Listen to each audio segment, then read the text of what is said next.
nerd allies. Yay! Today, we are doing something a little bit different. Just a little bit. We're playing a game called Call of Cthulhu. And if you are not familiar with it, it is essentially a glorious existential dread opera. It will take you to the bowels of your own consciousness and show you the horrors that lie within. Because that's fun. And we have one of the best Call of Cthulhu GMs that I've ever seen. Oh. And his name is Aaron. Hey, Aaron, why don't you say hi? Tell us what the hell are we going to be doing today? Hello, everybody. Yes, my name is Aaron. I am on Twitter at Aaron_Words, and I am the full-time forever GM over at Queen's Court Games, which is a member of the Rolling Together stream team here with Kyle. We are going to be playing Call of Cthulhu, like he said. It's an investigative game of eldritch horror created in 1981 by Sandy Peterson and currently in its 7th edition. It is one of the few role-playing products in the world that is older than me. The game is based on the Call of Cthulhu mythos by H.P. Lovecraft, later expanded by authors like R.W. Chambers and Algernon Blackwood, but the real magic is in its ability to handle like folk horror and film noir mysteries. So if you enjoyed True Detective on HBO, or if you like John Carpenter's Apocalypse trilogy, or if you've played video games like Sunless Seas, Eternal Darkness, or Darkest Dungeons, they all have a vibe that you can find in Call of Cthulhu if you want to go give it a look. Today, we will be playing Salvation at the Devil's Courthouse, a Call of Cthulhu scenario by the Old Goat. In good time, we'll be heading to the Appalachian Mountains near Brevard, North Carolina, where a nationally known reporter has gone missing. Bill Strickland was on assignment for the New York Times, writing on the snake handling practices of churches among the communities here. Then he went missing. The Times has offered a $1,000 reward for whoever finds their missing reporter, which means the town has quickly filled up with people willing to assist. And that is where we will find our investigators when the scenario starts. But first, a few things. One, thank you so much to Kyle and Play Nerd Allies for having me on. Normally, I only get to torment a very small number of people, and being able to expand that to new and exciting faces is a great opportunity for me. Second, Call of Cthulhu is a horror game, so this scenario will include content that some viewers may find objectionable or disturbing, including gun violence, topics involving mental health, and in this scenario, snakes. As players, we've discussed our lines and veils and have some safety tools available. We want you in the audience to stay safe at home as well. Last things last, we need to know who our investigators are, because today we're not just playing Call of Cthulhu, we're also learning Call of Cthulhu. My 4 guests here have agreed to go through the character creation process here and now, so you watching can also learn more about how the game works, see where their characters' backstories have come from, and then maybe feel a little worse when they end up devoured by something unknowable. So, my 4 good new friends, does everyone have their D6s ready and their notepads here to go? Yes, I think we do. Oh, yeah. Excellent. Well, I would like to interject just for clarity, for everybody in the audience or watching the VOD. This is set in the 1920s, so $1,000 reward means you could literally buy a mansion if you wanted to at that point. So that's why everyone is suddenly getting here. Let's see here. If I bust open the inflation calculator, that is a bit of scratch. 1,381% cumulative rate of inflation since 1920 for a total reward of $14,813.80. That's crazy. God damn. Good money for finding a reporter. There are definitely worse ways to make a living. Well, that's what they're telling you, right? This is all easy money that you'll be able to find, and I'm sure nothing bad is going to happen to any of you. What could possibly happen? Interdimensional horrors and some hillbillies with snakes. We'll be fine. So in terms of preparation, I've given the players the player's handbook and like list of professions ahead of time, so they can kind of browse the book and get used to it. But all the dice rolling and a lot of the character concepts we're going to come up with now. So I hope that is interesting for you as it will be for me. The first step when you are making a Call of Cthulhu character is to dump a bucket of dice on the table. There are 6 stats that we're going to roll 3d6 for. So go ahead, you all can start that here at the table, and then I can kind of explain what the different stats are to the people at home. Once I open a character sheet, because I forgot to do that. I am a big dum-dum. You're a monster. All right. So are we rolling for each stat like individually in a list, or is it roll a set of stats and assign them? Classic Call of Cthulhu, just like bones of it comes from that like AD&D 2e where it's just roll 3d6 and suck it up, nerd. I don't want to pin you all down that hard when it comes to character concepts, so we'll just roll 6 3d6 and then you can assign those numbers where you want them to be. Okay, no worries. Perfect.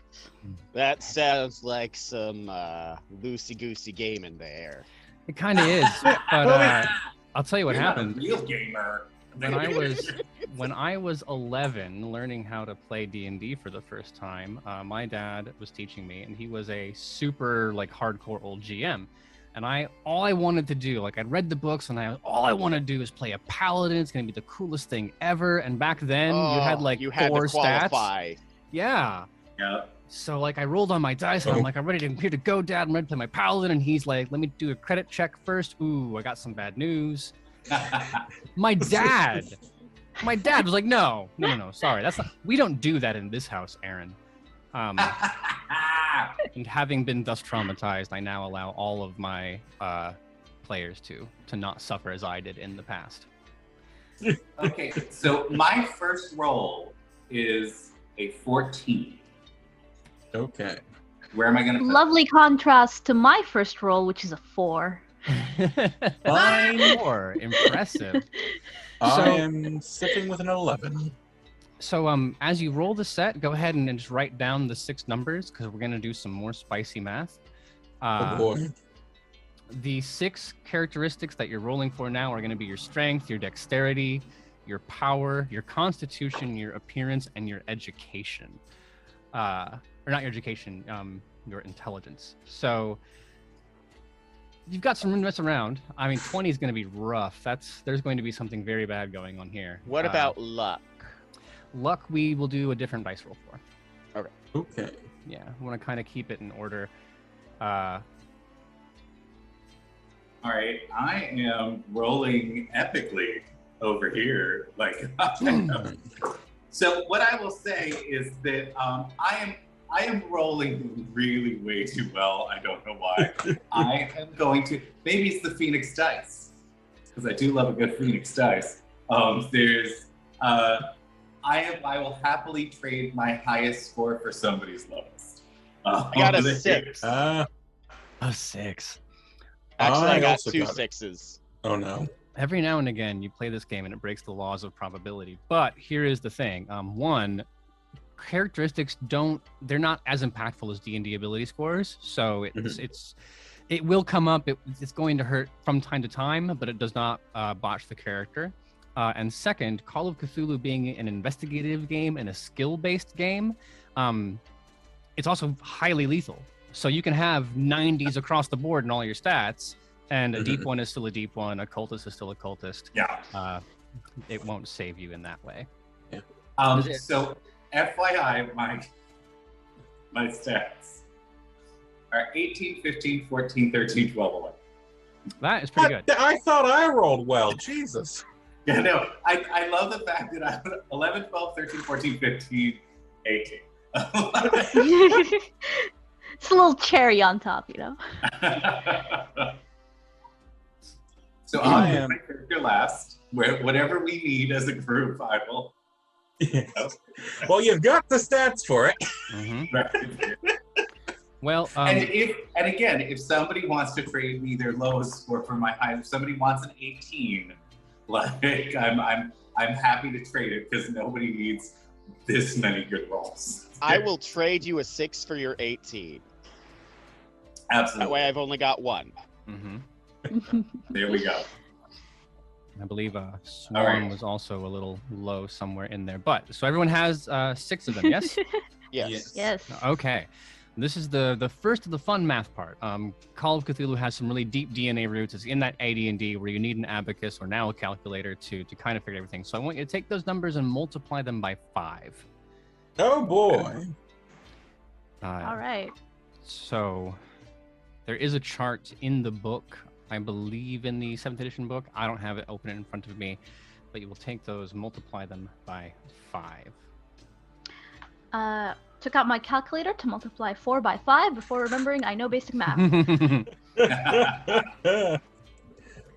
Every now and again, I'll be like 17 times 5, and I'll just forget like how to. It brain. happens. Mm-hmm. Yeah.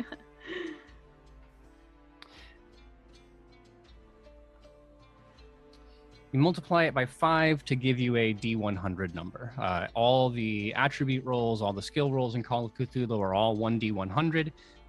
You want to roll low. High is bad, low is good. So if your strength is 50, and I say, well, make a strength check, you'll want to roll a 50 or below on that 2D10 or that 1D100. So, like golf. The way it handles different difficulty checks, like in D&D, you can get advantage or disadvantage. Here it talks about rolling things at half of your skill or a fifth of your skill. There's more math there. Yeah. It can be a little crunchy from time to time, but on the whole, very straightforward until you get. So that 18 is a 90. Mm-hmm. Okay. Damn. Yep. Yeah. I I just gave away a 90. The gamer in me, I'm normally very storytelling oriented, but I have a little crunch in some there, pain. and giving away a 90, just like it's a little, it hits a little, like I'll get over it. Maybe I'm just waiting for that 90 to then go in something like appearance instead of strength or dexterity, right? Just I took Kyle's 90 and I made myself gorgeous. Right. Nope. I'm done. Fair Perfect. and valid use. Mm-hmm. So once you have those 6 numbers, we are going to allot them to the following stats: strength, constitution, dexterity, appearance, power, and luck. Now- And luck? So a lot of that is kind of straightforward. Strength, constitution, dexterity. Power is your willpower. It is your ability to, I want to say power through things, but I write for a living, so I'm not going to say it's your power to power through things. Your mental fortitude. Luck is special. And so before you think about where you put that number, if you roll and you're not happy with the result and you'd like to pass the check, you can spend those luck points 1-to-1 to adjust your roll. So if you had a 50 in strength and you rolled a 56, you could spend 6 luck points to pass the roll instead. Or if you had a 50, but you wanted to get a really great roll to upgrade to a critical, you could spend 35 luck to get a 1/5 success and do an extreme success. So if you rolled a 20, you can keep your other stats good and then just be unlucky. Or if you have that 90, you could say, well, I'm super lucky. Okay. You can recover luck in campaign play. We won't be doing that for this scenario, so that's what you get. Ooh. Right. And then Do So people I start wanna- to have good? So I want to know, as I'm trying to be sort of the catch-all character. Mhm. Which so what is everybody else? Where's everybody else going with their stats? I was thinking about playing a naturalist. So, very early biology, not really defined as a field, is out in the woods for the money as they ran afoul of someone, and they really are not going to be able to get any funding otherwise. They desperately need the cash. So probably strength and willpower, having suffered through privation and starvation occasionally. Okay. I will also complicate this for you and say that the number of skill points you get is based on your intelligence or your education. As you look to the professions, it would have said something like skill points, int times 2, app times 2. So if you have a profession you're thinking of and the skills are kind of working out, try not to like put your 20 into your education if you are a doctor, for example, or else you will end up with very few skill points to put into your character. Okay, so we're putting these into strength, constitution, dexterity, power, appearance, and luck. Yep. What do we put into education? So for the last 3 stats, intelligence, size, and education, you roll 2d6 plus 6. Oh. Yeah. You get a little bit of a break. That way your intelligence can't come up 15, right? The idea is about 50 is the human average. So someone, in terms of size, like you just can't be that small, right? You know, the bell curve of investigators. And then for education, it assumes that, well, everyone's been to at least like a primary school or something, had a base level. All right, so it sounds like we've got like strength taken care of with our wood type person. What about you, Logan? What's your big stat? My big stats, I've thrown it so far. I may do a little jiggering after we roll the rest, but so far, my big stat is in my power. Okay. Fabulous. What about you, Swan? Ooh, I was also thinking power and maybe constitution. All those communion wafers are what are they called? You know, the things. Yeah, no, communion wafers, absolutely. Yes, all those communion wafers giving me a healthy body. You know. Yeah. It's just. They sure are. Yeah, body and blood of Christ. That's the Mediterranean diet, right? Just communion wafers and wine. What is that? It's the transubstantiation. Yes. So Perfect. I do have a question about appearance, Aaron. Shoot. Yeah. Does appearance factor in societal norms?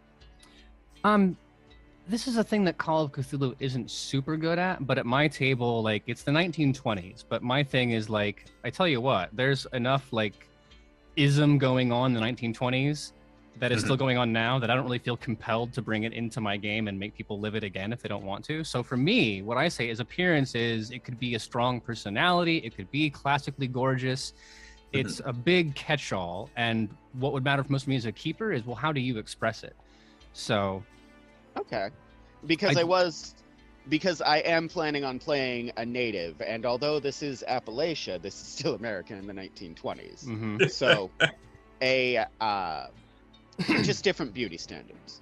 Yeah, and I would never ask anyone in my game to be like, oh, you have a 90 in appearance, but because that robs you player agency, I would also not want to bring that anywhere near any of the games. Like it's 2022, we can get away from that, right? Literally 100 years later. I love it. Yeah, if I wanted if I wanted to do racism in role playing, I would play OSR.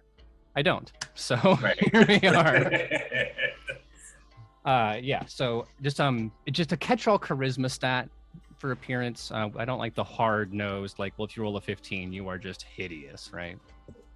So the way that intelligence and education will matter more for skill checks. Appearance, yeah. Power does include your willpower. Something else, it also determines your starting sanity.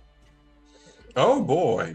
So the lower you have the lower your power to begin with, the less room there is for you before learning the unknowable just kind of breaks you as a human. So it sounds like dexterity is the thing that nobody is investing in. No. Seems it. Okay, so I'll invest. Then I'll do my high stat in dexterity. All right, cool. Also, dexterity, 1/2 of your dodge score will be, or 1/2 of your dexterity will be your starting dodge score. So there is a benefit to that. Nice. In terms of things your stats affect, strength will improve your damage bonus for fighting with melee weapons or hand-to-hand. Constitution is, of course, your hit points, and your size and your constitution together go for hit points. Dexterity will be about your movement speed, appearance less so. Power is for starting sanity, and luck is how many times you want to be able to be like, nope, and then just change the dice roll. Ah, Did we get our size, intelligence, and education rolls done? Yes, I What got are they? 2 70s and They're- a 45. Sorry. That'd be 2d6 Oh. plus 6, Swan. Thank you. There is a chart for size, but the that gets a bit too much into the weeds. The important thing to know is that for all of these stats, 50 is human average.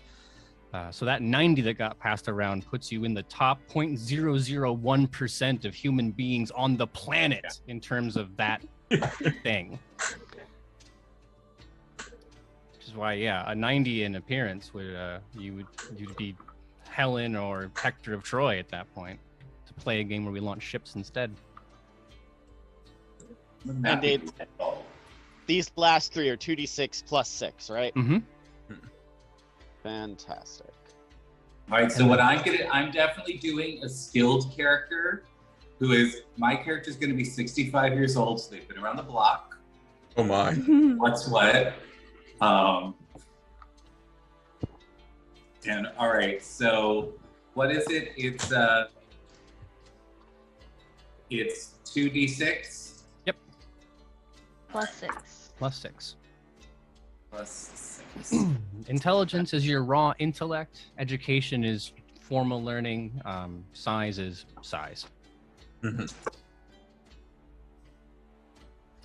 So as that's all coming together, I would like to know what your highest stat and your lowest stat are so far. And as you're building this character, like how do you conceive that affecting how they've come up through the world, how they act now? So for example, if you have a 90 strength and a 10 luck, like you don't need luck when you got guns like these. I can solve problems with my fists, right?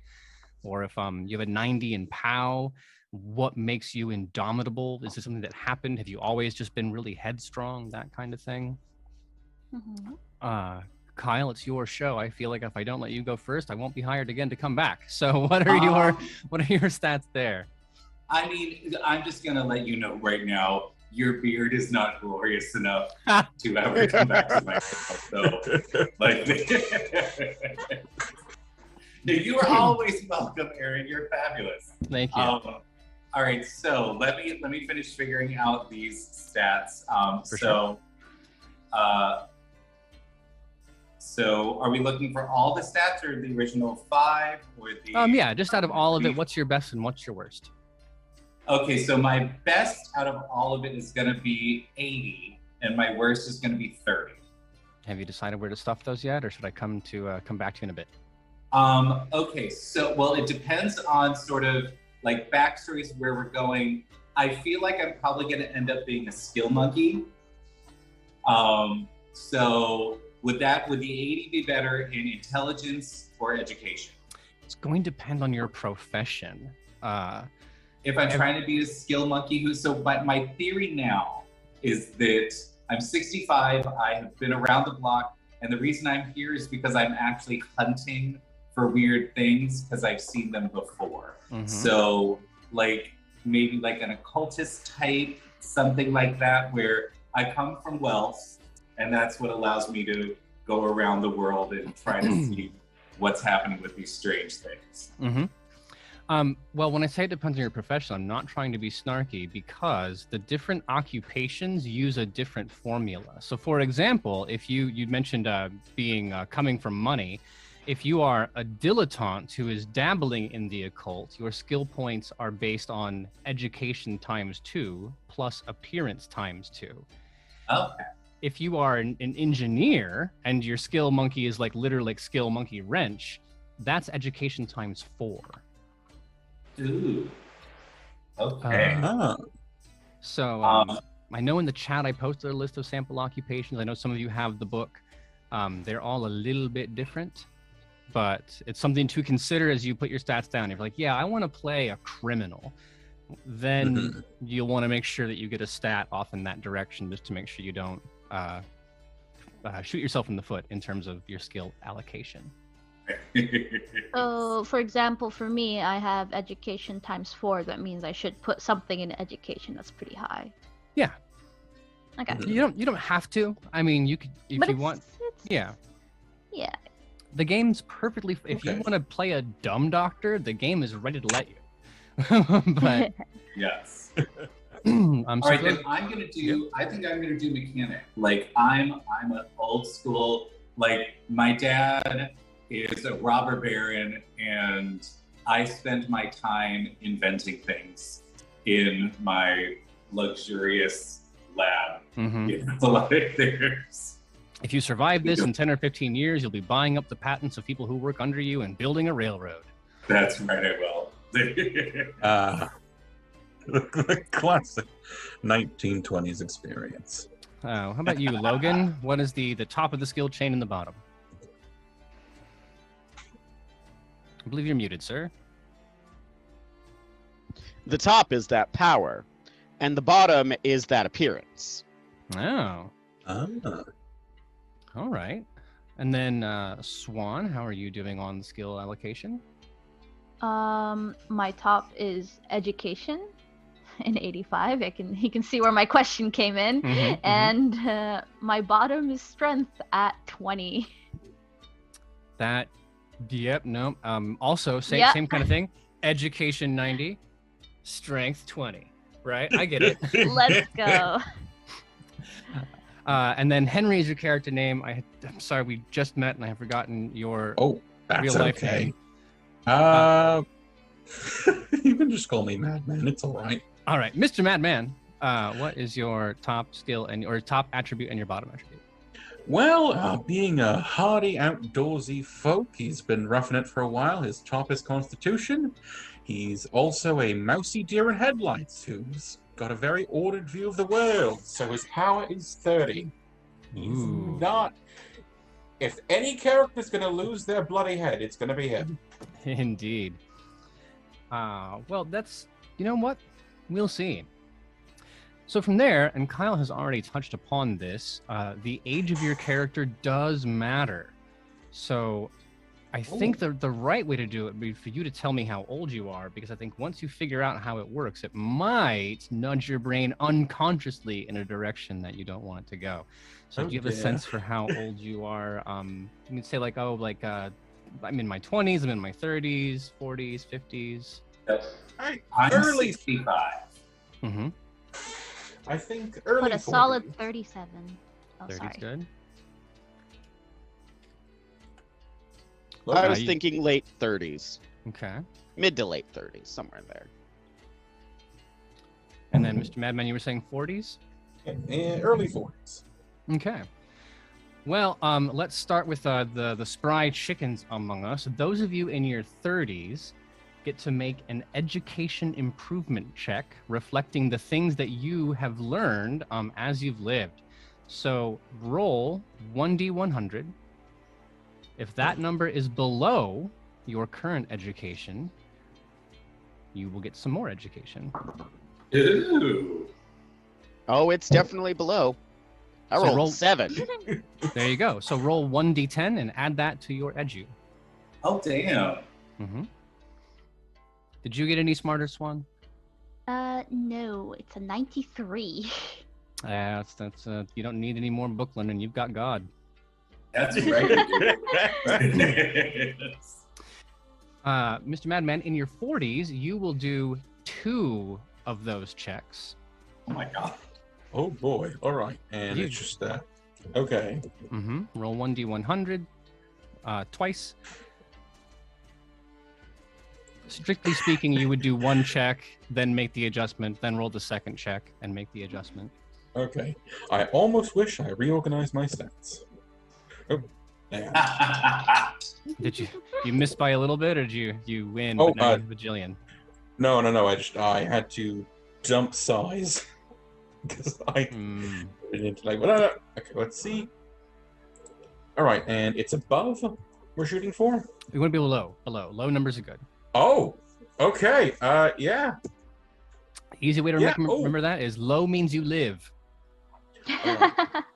And sometimes it's different. What is it being right on the money? In Actually, this no, game- it would go up. So yes. Okay, I got both of them. So the saying for Call of Cthulhu, it's not meets beats like D&D. It's low lives, high dies. Okay. Yeah, Right. and landing on the scale counts. So it's 50 or below that you need to roll. And Nice. yeah. Okay. So did you get any smarter over the course of your years? I think so, unless I did it wrong. Well, Yes. if you did get smarter, great, because you're also getting older, which means you have to subtract 5 from Oh no. from one of strength, constitution, or dexterity. Are you getting weaker? Are you getting a little sicker? Or are you getting a little slower in your old age? I'll take that from strength. All right. Now, Kyle, you've seen how this works. So you get to make 4 education improvement checks. And then it's all going to come back biting you on the other end. I will remind you Oh, this once no. you're done rolling, but for everyone at home, That's Kyle will have to subtract 20 points total from, Holy crap. in some combination, from strength, constitution, and dexterity. okay. So I got successes 4 times because I put 80 in education for Yeah. the engineer. Bro, lifelong Spot. learning. 4 successes. So let's see how much I'm gonna add. So that's What is the roll for the increase? Sorry. 1d10. Thank you very much. Mm-hmm. and 5 and then 10. So technically it's 103. Can I have over 100? You can in Pulp Cthulhu rules, but not in Classic Cthulhu rules. Okay, well, I'm taking pulp then, goddammit, because I've got to take 20 things out of something else. You know, that's how it works, yeah. In Call of Cthulhu, a 1 is always a success, no matter what. A 100 is always a failure, no matter what.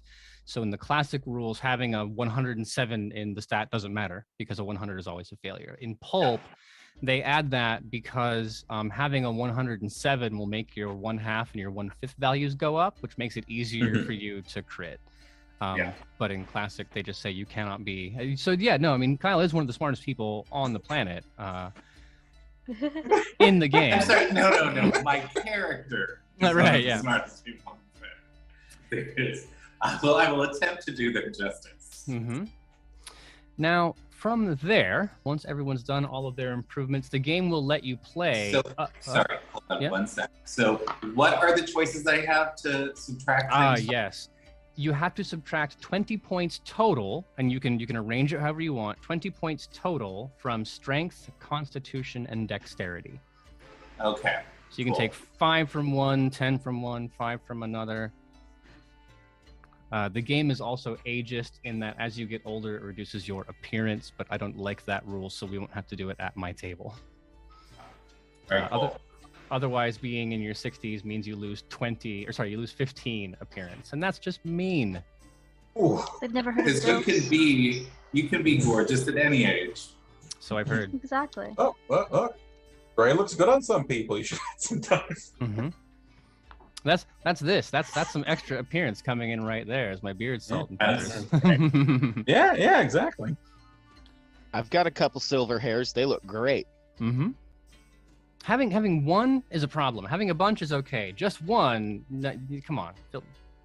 Yeah. Yeah, So- I was desperate for like the silver streaks when mine started coming in. Just nope, it never happened for me. You get bonus and build. Build is a stat that will matter if you try to grapple people. Your damage bonus is just being able to hit things very, very hard. There is a table that goes with it. So what I would like you to do is just add up your strength and your size. Add those together and then tell me what the number is. I don't know if the character sheet that I gave you does it automatically. If it does, excellent. But And what are we? Mine is 95. you're adding your Wow. strength and your size together. So 95. Okay, no bonuses, no penalties. All right. Mine is 110. For 110, no bonuses, no penalties. Mine is a 90. All right. Oh, just barely no bonuses and no penalties. Oh, thank God. And Logan? Mine is 155. 155. So your damage Oh, bonus is plus 1d4. Oh, that's big. Yeah, and your build is plus 1. You are a hulking, huge, hefty human. So, Oh, hey, it does do it. And I'm about 5'2". yeah, if strength plus size is below 84, you get a -1 to your damage. If it is above 125, you get a plus 1d4. It can go higher, but not for people. For example, if your strength and your size was 500, you would get 5d6 damage bonus. But that's Jesus. yeah, that's for the big monsters, not so much for the people. Next, you're going to figure out how many hit points you have. Add your constitution and your size together. Divide that number by 10, and you round fractions down. Fabulous. Hey, I think it's already calculated. On this sheet, it is. Excellent. Then we won't have to go through that. Did it also give you your move speed already? I think so. Your I've MOV? got I've got a move of 8. So 8 is pretty standard. You have to. It says if your strength is high, then you are a little slower. If your dex is high, you end up a little lower. There's a calculation that goes with it. It's a bit messy, but 8 is the human average, unless you're in your 40s, in which case it goes down by 1. Unless you're in your 60s, in which it goes down by 3. But if it's if it's automatically calculating that, then it should. Is there a spot for gauge or no? Okay, excellent. There It is. is. So I'm like, even with a 70 dex, I'm still only a move 6. Let me check my age and see if it shifts. It does. Okay, it's calculating all that. Awesome. So now we go to skill points and occupations. I gave everybody a list ahead of time. Are the concepts still working out in terms of the stats that you had? I think so. Let's see. Just in terms of like what your edu, what you want it to be. For example, a police detective takes edu and then either dex or strength. So if you want to play a cop, you would want one of those to be pretty high. In any case, why don't we do this? Tell me what occupations you've gone for. Well, I'm a missionary. Okay. My art and craft section is empty on my sheet, and I assume that means I get to choose what art and craft I partake in. Yes. We'll come to that in a second, but yes.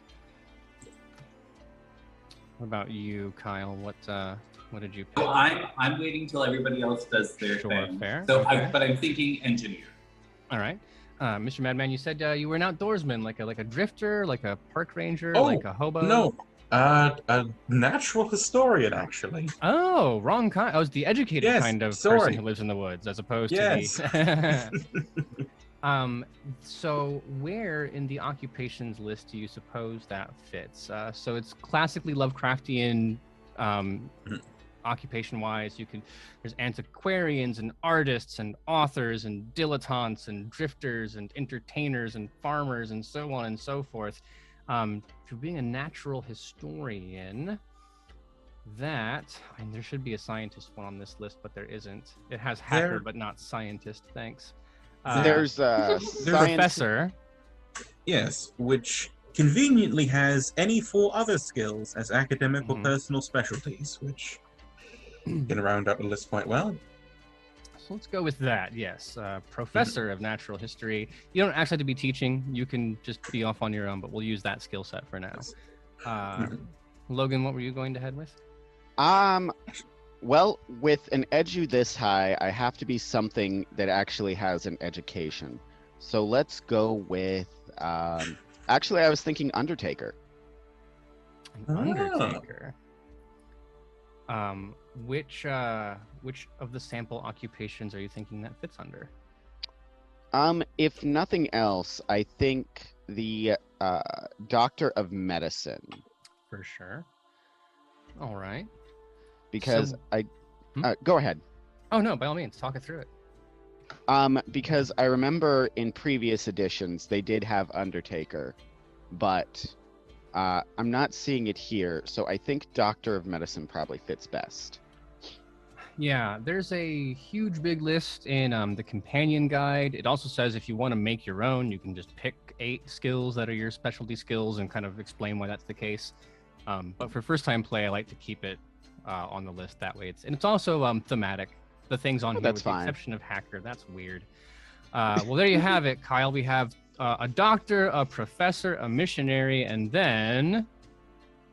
And I think engineer actually would work really well. So it's a bunch of people that I think that makes total sense for this scenario, given that there's no apparent cult activity happening.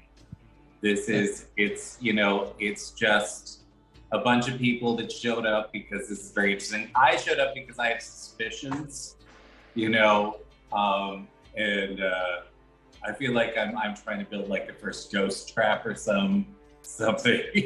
Yeah, you're not like a Thomas the Tank Engine engineer. You're like an Egon Spengler engineer. Yeah, very much. Very much. Mm-hmm. Yeah, like having tea with Einstein occasionally, chatting about quantum mechanics 100 years before anybody knows what that is, And then 100%. trying to get people to let you sample their ectoplasms. Absolutely.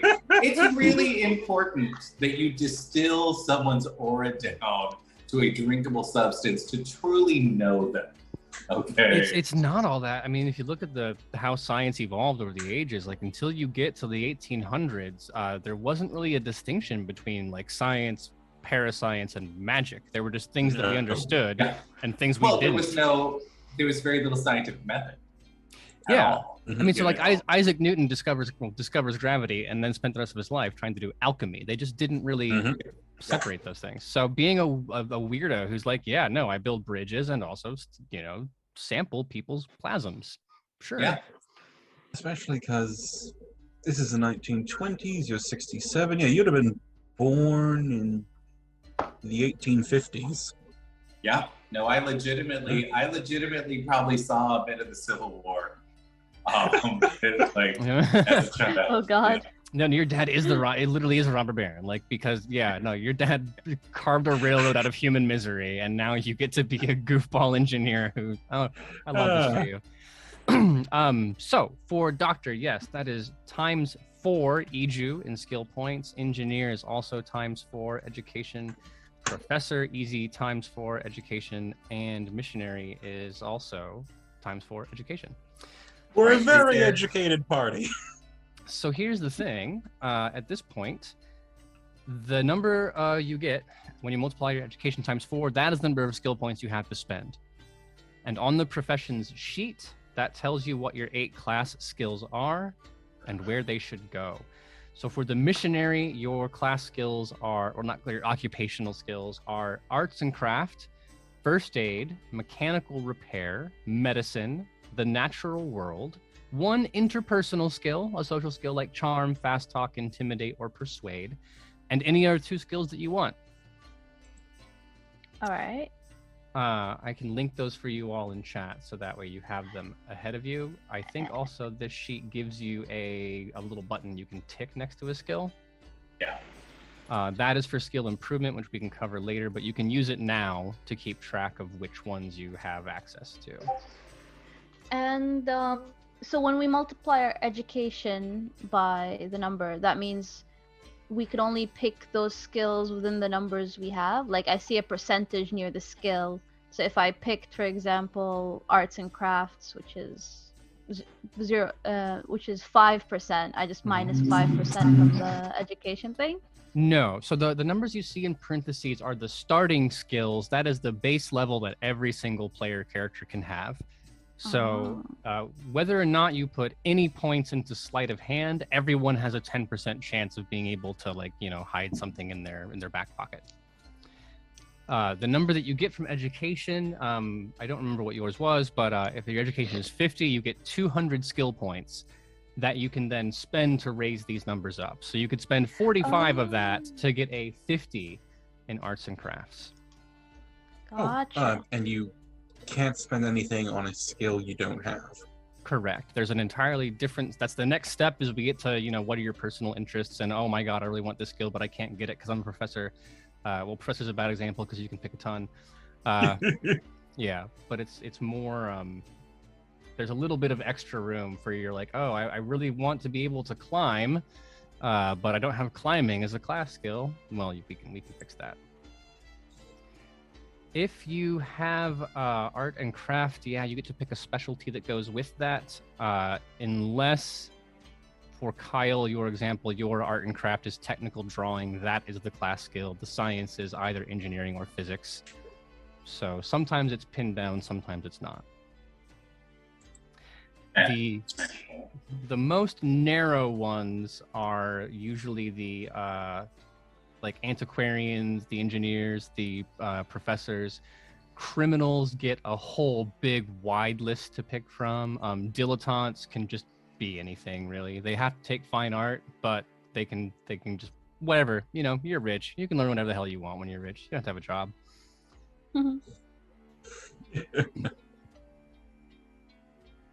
Okay, mine says that there is an operate heavy machinery, but it is not appearing on my list. On the character sheet? Yeah. It might be abbreviated to like OP something. No, for O's, I just have occult. Interesting. I'll write it in at the end. Yeah, that's a shortcoming. Well, the operate heavy machinery is a bit of a joke skill, and it's like, when you're playing D&D, there are certain skills that like you might want to take but never come up. Like if you had like, I don't know, like profession baker and you're dungeoneering, like the DM might be nice, but it's going to be hard to come up with like a pie you have to bake to solve a dungeon puzzle. In Call of Cthulhu, there are certain skills that unless the person writing the scenario made a specific point to include, they don't come up very often, and operate heavy machinery is one of those. That would be like piloting a bulldozer or a steam shovel, running, even a generator would be like either science electronics, or mechanics.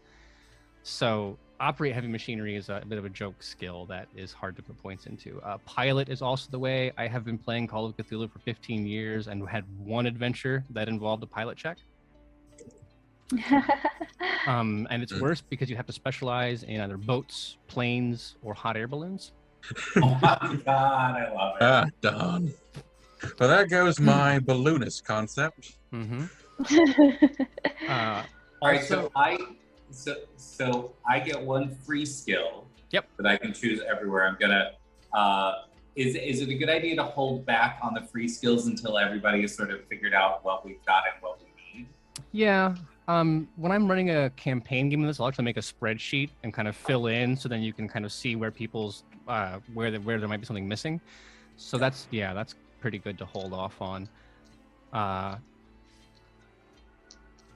Also, one thing just to call attention to is that there's in 7th edition a difference between firearms handguns and then firearms rifle shotguns. It can be useful to overlap if you'd like, but generally you want to specialize in one or the other.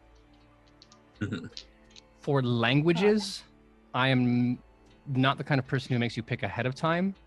Put points into the language, but then when it becomes narratively appropriate, you can decide you speak that. That way you don't take like language Italian and then it never comes up. It's like, oh man, wish you could have spoken German. And you're like, yeah, I wish I would have known German's in the game, you cock.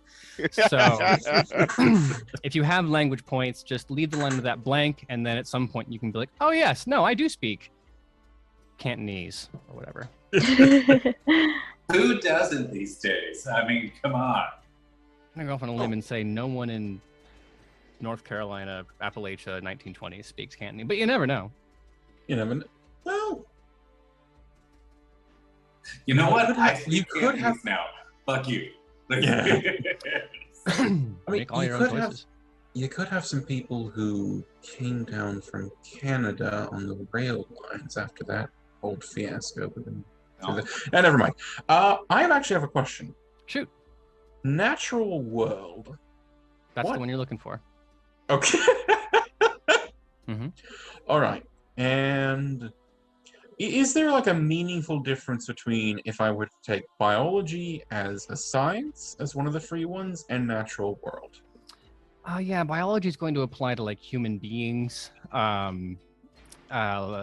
medical kind of stuff, or the way cells work. Natural world includes things like what kind of plant is this? If you got lost in the woods and you needed to get out, you could roll natural world to learn a factoid about the universe that lets you figure out like how to go. Or if you wanted to set up camp somewhere, that would be natural world. Okay. Flora and fauna under natural world. Oh, okay. There might be some overlap, but I think I will. It fits the character. I'll take both. Mhm.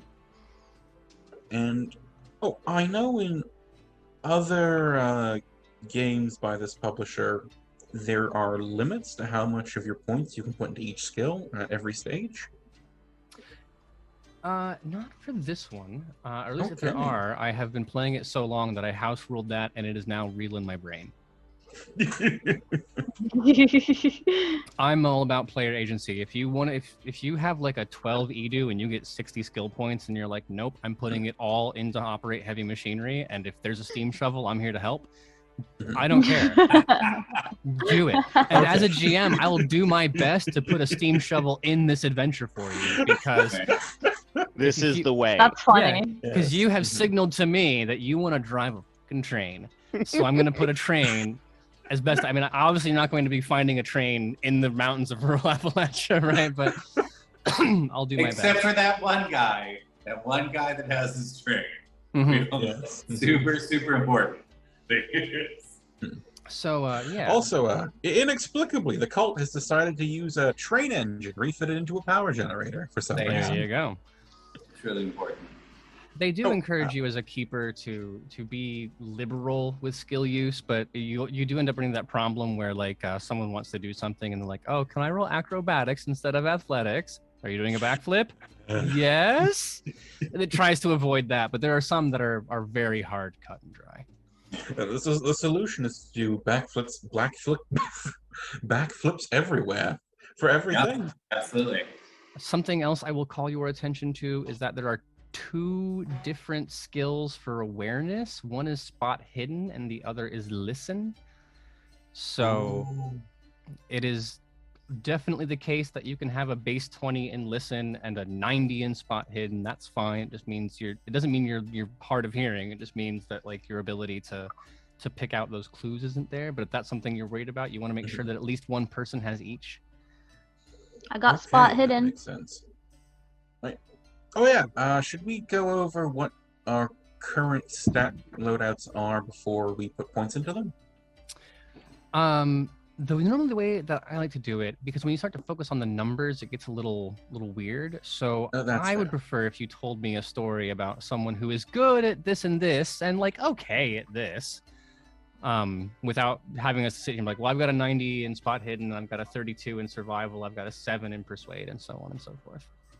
Makes Okay, sense. no worries. I'm so sorry for asking so many questions. No, by all means. So the base percentages that we have for rolling the skills, we don't have anything in them. Do we add them to the points we put in? You do, yes. Okay. Mm-hmm. All right. Thank you very much. Another different. Yay! Hi, Phoenix. Welcome. Come on in. We're playing Call of Cthulhu right now. You can join us as we are building the characters and learning how to do that for Call of Cthulhu. And then we are going to start doing a fabulous adventure called by the Old Goat. And what is this adventure, Aaron? This delightful adventure? Because I forgot the name all of a sudden. We are. Salvation of the Devil's Courthouse. Yep. I did it. You don't need my help. You've got this. What was the other thing? Oh, right. There's a difference between persuade and fast talk.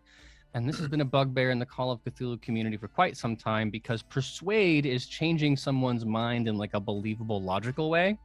Fast talk is a really fast bullshit lie that will fall apart under scrutiny. So it's the difference between going up to like a cop and being like, This isn't where I parked my car. That's not my cocaine. That's fast talk. Mhm. Going up to a cop and saying, look, man, there's a cult in there, and I know I'm armed on the street, but I need you to, that's persuade, right? They're very different skills in that way. So, bullshitting versus trying to actually convince someone. Mm-hmm. Oh, and to add on to that list, what does charm do? Charm is when you're batting your eyelashes at someone, making very formal introductions, using like society to kind of get you there. It can be flirting, it can be seduction, it can be you might use charm instead of persuade if you were like trying to get invited to a very exclusive club.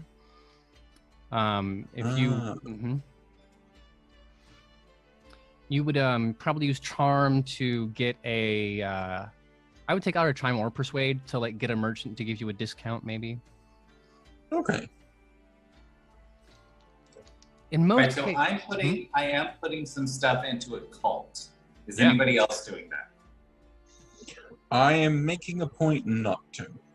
Okay, then I will be our cult engineer.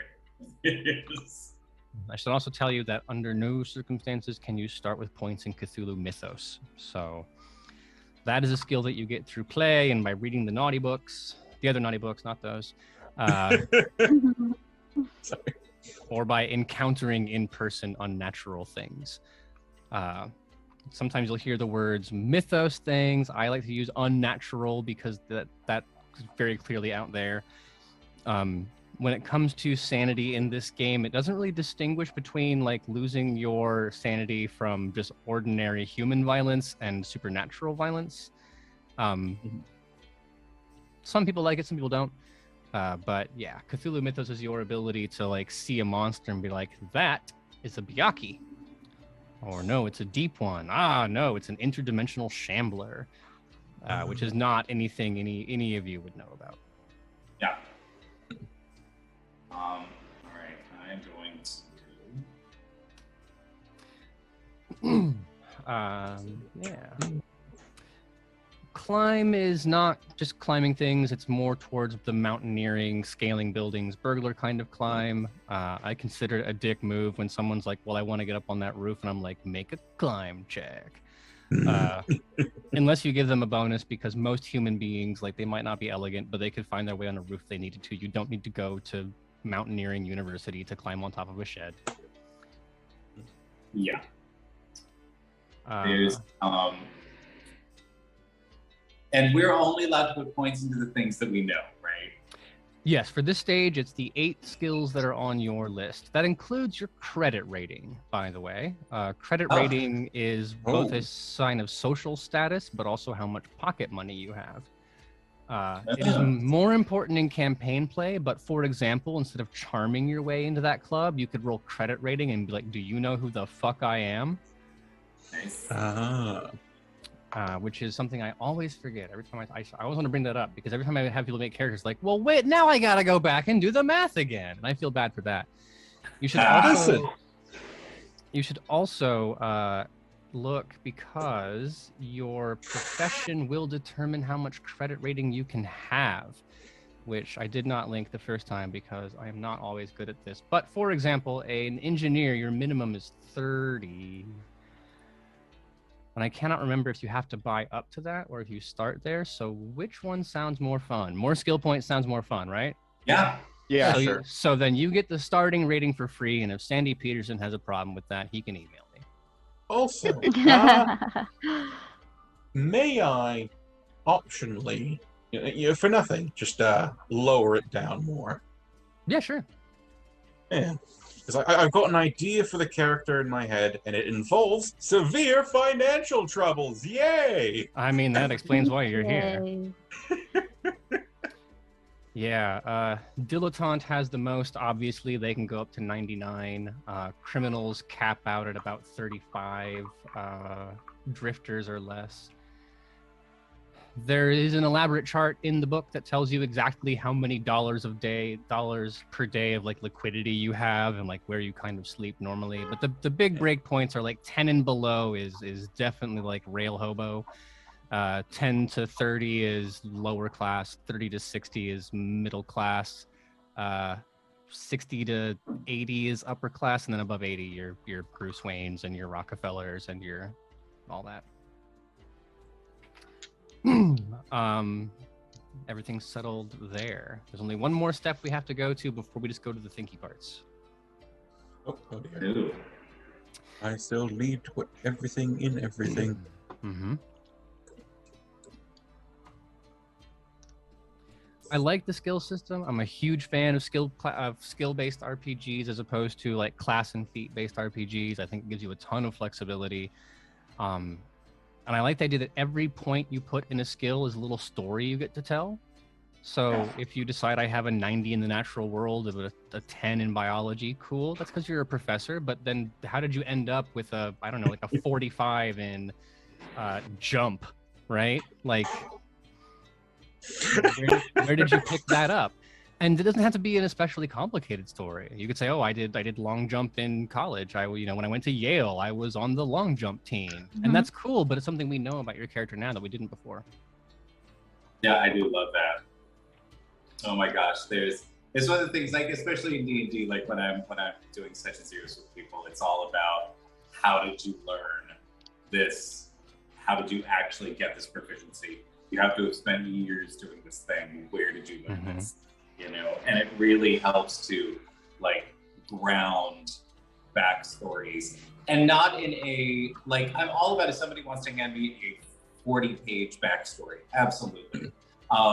But what I found is that most of those are not really grounded in anything. It's just sort of this idea that this is what we want. And when you just go through the things that you are choosing, not like basic things in the classes, you obviously learned that wherever you're going to learn it. But when you make a choice with a class, like your, proficiencies, like where you are putting your stat bonuses, your background, like all that kind of stuff, it really forces people to be like, well, wait, you told me this before, and now you're telling me this completely other thing that does not work at all with the story that you were telling before. So how do we either mesh the stories, or how do we change the stories to make them solid in your brain and in my brain so that we can actually utilize them effectively in a story? I'm a huge fan of it. And I mean, it gives you all kinds of choices. When you're a wizard, you get to make interesting choices because you can pick spells. But if you're a fighter, this decision is like, well, what sword do I want to swing? And then you're kind of done making important character decisions for the next 20 levels. There's always something to do in Call of Cthulhu. Yeah. Now, go ahead. Sorry, I had one more question. By all means. What is... Because I had put points into navigate, but that might be navigating a boat. It covers all of it. Navigating through the woods, navigating through the sky, navigating across the water. Does not help you navigate a marriage. That would be charm or persuade. Maybe fast talk. I really hope the bet relationship is stronger than that, but... All right, so do we feel like we've got a solid set of skills, do you think? Well, I can ask two things, but I was going to actually, there's one more set of skill points you get to add. Because what you've just put down, those are the things you learn for your job, but you can also take your intelligence, multiply it times 2, and that is skills you can put into your personal interests and your hobbies, the things that you picked up outside of your profession. That can go into any skill you want it to, except for credit rating, except for Cthulhu Mythos. So if you manage to get your medicine up to 80 and you're like, no, when I was home, I also read medical books. I did not take time off. I am the doctor's doctor. Then put them in there. But as I said, if you decided like, no, when I'm not doing medicine, I went skeet shooting. You can put it into rifle shotgun. Or you're a missionary who once, you were driving across the country on a revival tour, it broke down and you picked up mechanical repair, because you're the one who had to kind of like fix it. No one else would learn. Is anybody else taking locksmith? I am not. Because that's totally something that an engineer would probably learn, is how things work together, understanding the gears inside a lock. Oh, yeah. And it's, so, all right. super genre aware. It's very, very embarrassing when you have a Call of Cthulhu party get together and no one brought locksmith. It's like you go to a barbecue and they forgot the drinks. You're like, oh shit. They should. 50 goes. Put those around. All right. In general, you I'm want. just double checking my math. Oh, sorry. Yep, by all means. And it's not the kind of thing where I'm super worried if there are 10 points here and 10 points there. The game has a way of working it out. It's generally pretty difficult to break. A 10% is a lot, but it also isn't a lot in the grand scheme of things. So once everyone has that down, we can start talking about. Or Kyle, if you want to make sure that we've got it covered, we can say, well, you can hold on to some of your int points. And we can talk about what's good and what's missing. Yeah, Absolutely. That is a good idea. all right. It was int times 4, right? int times 2. Oh, okay. Yeah, you don't get that many bonus ones. That'd be weird. Yeah. Good God. Look at Mr. All this free time over there. Some of us work for a living. Yes. So it would be Dr. Henry P. Klein. What are the top skills you've got there? What are the things that you're really, really good at? Well, I am not currently finished. Ah. But well, Dr. Henry Percival Klein he's a bit of an old-fashioned sort. He didn't come up from much wealth and money, but he was able to luck in with a few chance encounters and get into a scholarship program and actually managed to get something of an education for himself. He fell in with what's a good school nearby in America? This time of day, or this time in the States, it was pretty much only the Ivies that mattered. And then if you went to somewhere Harvard, else, Princeton, Yale, Brown, Penn, Dartmouth, and there's one more. I never There remember. wouldn't be any like on the West Coast at all. Mhm. And even I think this is before the land grant colleges at Wells. Like Texas A&M didn't exist, but Oh shit. Let's go with Harvard. a good Harvard man. Yeah, good Harvard man. He fell into a naturalist club there. You know, not very much going out in nature. It's mostly the whiskey and speculating over taxidermied animals they bought. But he fell in with that. And that crowd shifted his persuasion. He might have originally been going in to be a doctor or something like that, but he got pulled into their sway. And eventually, as the grants came in and this and all that, he started going out on expeditions. So you'd go out, you'd squat in the dirt with a canvas tent somewhere, and work away on... Oh, well, this is back in the day, so Lord knows. Probably something unethical. Perhaps you're doing an archaeology dig one day, and the next you're categorizing fungi, and the next you're hunting a nearly extinct animal that you don't know is extinct yet because you've not got that concept quite yet. So throughout all this stuff, he became a very outdoorsy sort of person, and as his fellows graduated and went on to be, well, rich and not really having to work much, he kept the grindstone on that. He kept trying to learn and publish and learn and publish. And so he's got a lot of natural world, a lot of navigate. He is learned, so he has some biology, not nearly as much as his natural world. And considering climate at the time, he's going around lots of expeditions and safaris and all that. He took an undergrad in anthropology, and a little bit in psychology too. It's 1920, it's the new stuff, everyone was gossiping about it. He has to learn a few of the basics. And then Clark Chandler, are you a PhD? Did you go all the way through school, or are you just a lad? So I actually, I'm very well educated. It all happened with private tutors. So I didn't go to university or anything like that. It was all private tutors, hanging out, learning how to create things.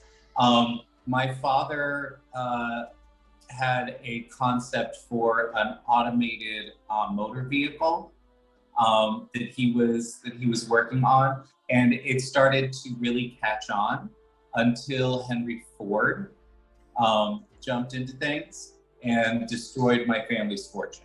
So I had managed to squirrel away a whole bunch of money to keep my education going. But that led me to knowing how to deal with both engineering and physics, how to actually create like drawings, mechanical drawings of things, and how to like plan things out in 2 dimensions before I started working on them in 3 dimensions. It means that I still have a bunch of money because I've actually patented several things, like small things that you would like modern egg beaters and things like that just sort of came to me. But I know how to do some like electrical repair. It's pretty new. Electricity is a pretty new thing, but I'm learning about that because I like new things. And I do love studying, so I spend a lot of time in the library, and I can repair mechanical things, but my real passion has always been trying to harness unnatural sources of power to power things in this world. So for a long time, it was electricity, because that's a pretty unnatural source of power. But it has also led me to learn a lot about the occult. I have studied because I had the funds to do so, I could study all over the planet, and have done so with all kinds of people talking about different types of energies and understandings of the world based on that. So I have a lot there. Looking around. No, John Dee's been dead for 200 years. Doesn't mean you couldn't talk to him, but all the same. I mean, occasionally, sometimes. I mean, I do have like a lot of people come over to the house who are spiritualists, and we definitely do some interesting things. And I've done a lot of seances, talked to a lot of dead people. I've actually found the people that know how to do a seance for real, like not these showmen who, say like we've got little things that pound the table and make things pop up and down, but the ones who can actually talk. So. Well, you could have hung out with Helena Blavatsky and gotten into theosophy. She died when you were about 50 or 40. Yeah, absolutely. No, Helena was a good friend. Houdini, occasionally I actually got to meet. Those were very interesting. He was really drunk. So Mr. Blackburn, while Kyle's character was off gallivanting with Houdini and all the curious royals and things like that, what were you doing with your life? Well, the way I see it, James Blackburn started off not particularly great. He was native born. He was mixed blood in the late 1800s, and it kind of led him to a bad path. Like, he didn't necessarily start in the Appalachians, but that's where he ended up. And he'd started life kind of looking like he was going to end up a part of the criminal element. But so the way I want to view it, and I'm asking here, I'm not assuming, is at some point when he was still fairly young, maybe 9, let's call it 15, he tried robbing this skinny engineer-looking sort who took that was Clark, by the way. Mm-hmm. No, I got it. And Clark, upon seeing this dirty, skinny, clearly malnourished, from what I'm gathering about Clark's character, maybe thought, hey, I've got another option. Like, you could try this. It's not going to go well. But let me introduce you to some people who maybe make this a little different for you. Yeah. And basically, Clark got him an apprenticeship with the local mortician. And that's where James has been pretty much ever since. He didn't really go to college because the first native-born student didn't graduate until 1909. But Well, I will say that there would have been a reason for Clark to be down there because of the snake handling cults. Like, so he totally could have met you at that point when the first time he visited, and so he's coming back to this area.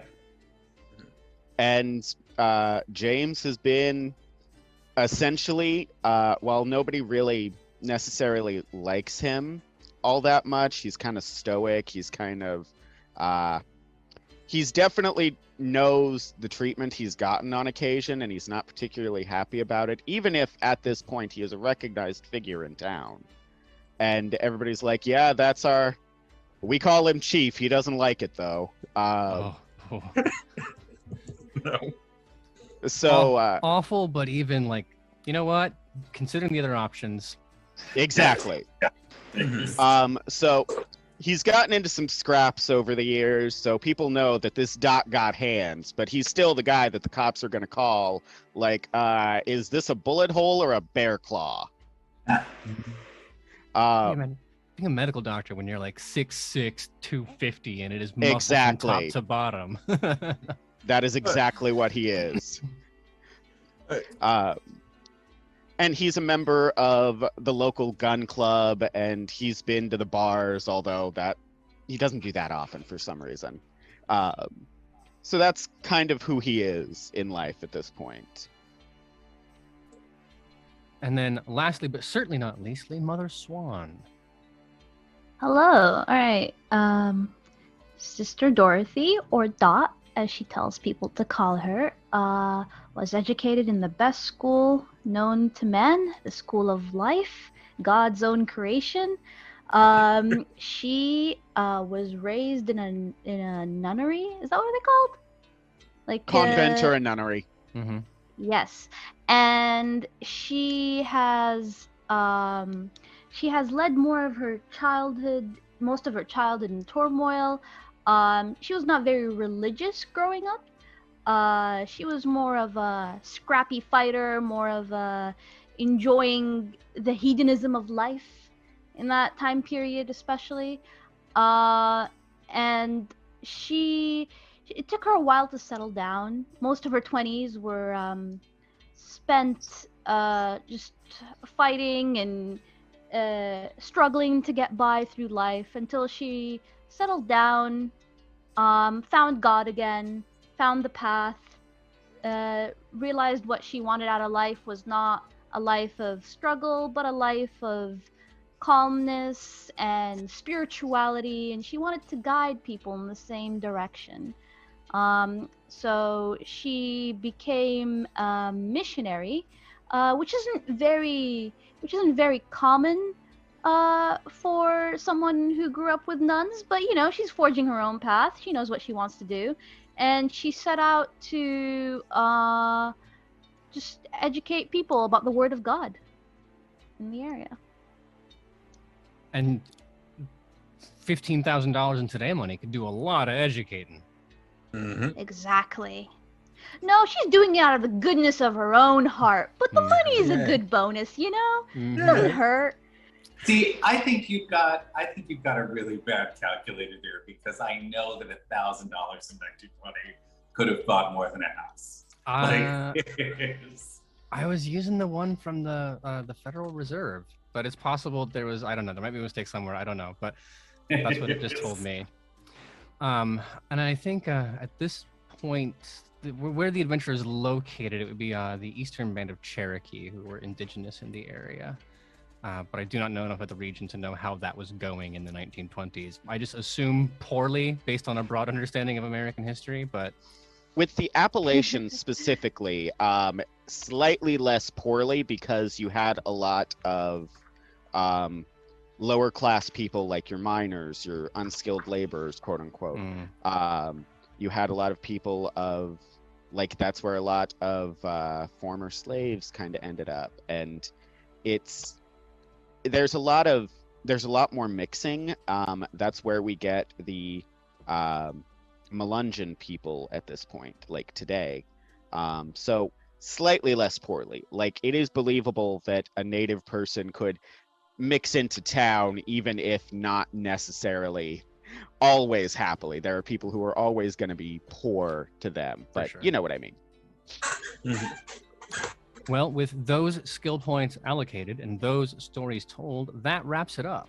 There are some questions you can ask yourself about the physical description. Are there any sincerely, particularly held ideologies or beliefs that are there?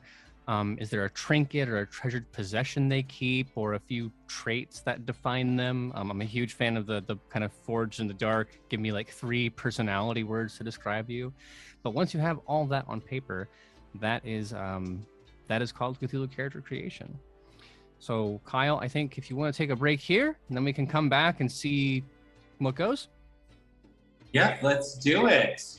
I love it. Everybody at home, please go hydrate, do the things, and come back and see us do some fabulous fun Call of Cthulhu horror. Yay! We'll open up a channel points pool to see if people can place bets on the first person to have to make a sanity check or who won't make it home. Oh, absolutely. 100%. Yes, please. All right. Right, I got 200 on all of them. The nice people see you in 10 minutes, folks. Come on back to see how Salvation at Devil's Courthouse kicks off and where we go. Okay. Hello again, everybody. Hello. Welcome back. Yay. PGM, what are we up to now? Well, it is time. I think the poll is finished, so people have had a chance to place their bets. My apologies to Clark as we head forward. But it is time for us to head to rural North Carolina. I would like to say there is in chat, there was an offer of a $5, and I'm really sad that that's all I'm worth to you. Please, Susan, $5 to make sure you don't get home. I would like to say, Lando, if you want to set something up right now so that people can donate $10, if you want to donate $10, you can see Clark get beat up by a townsperson.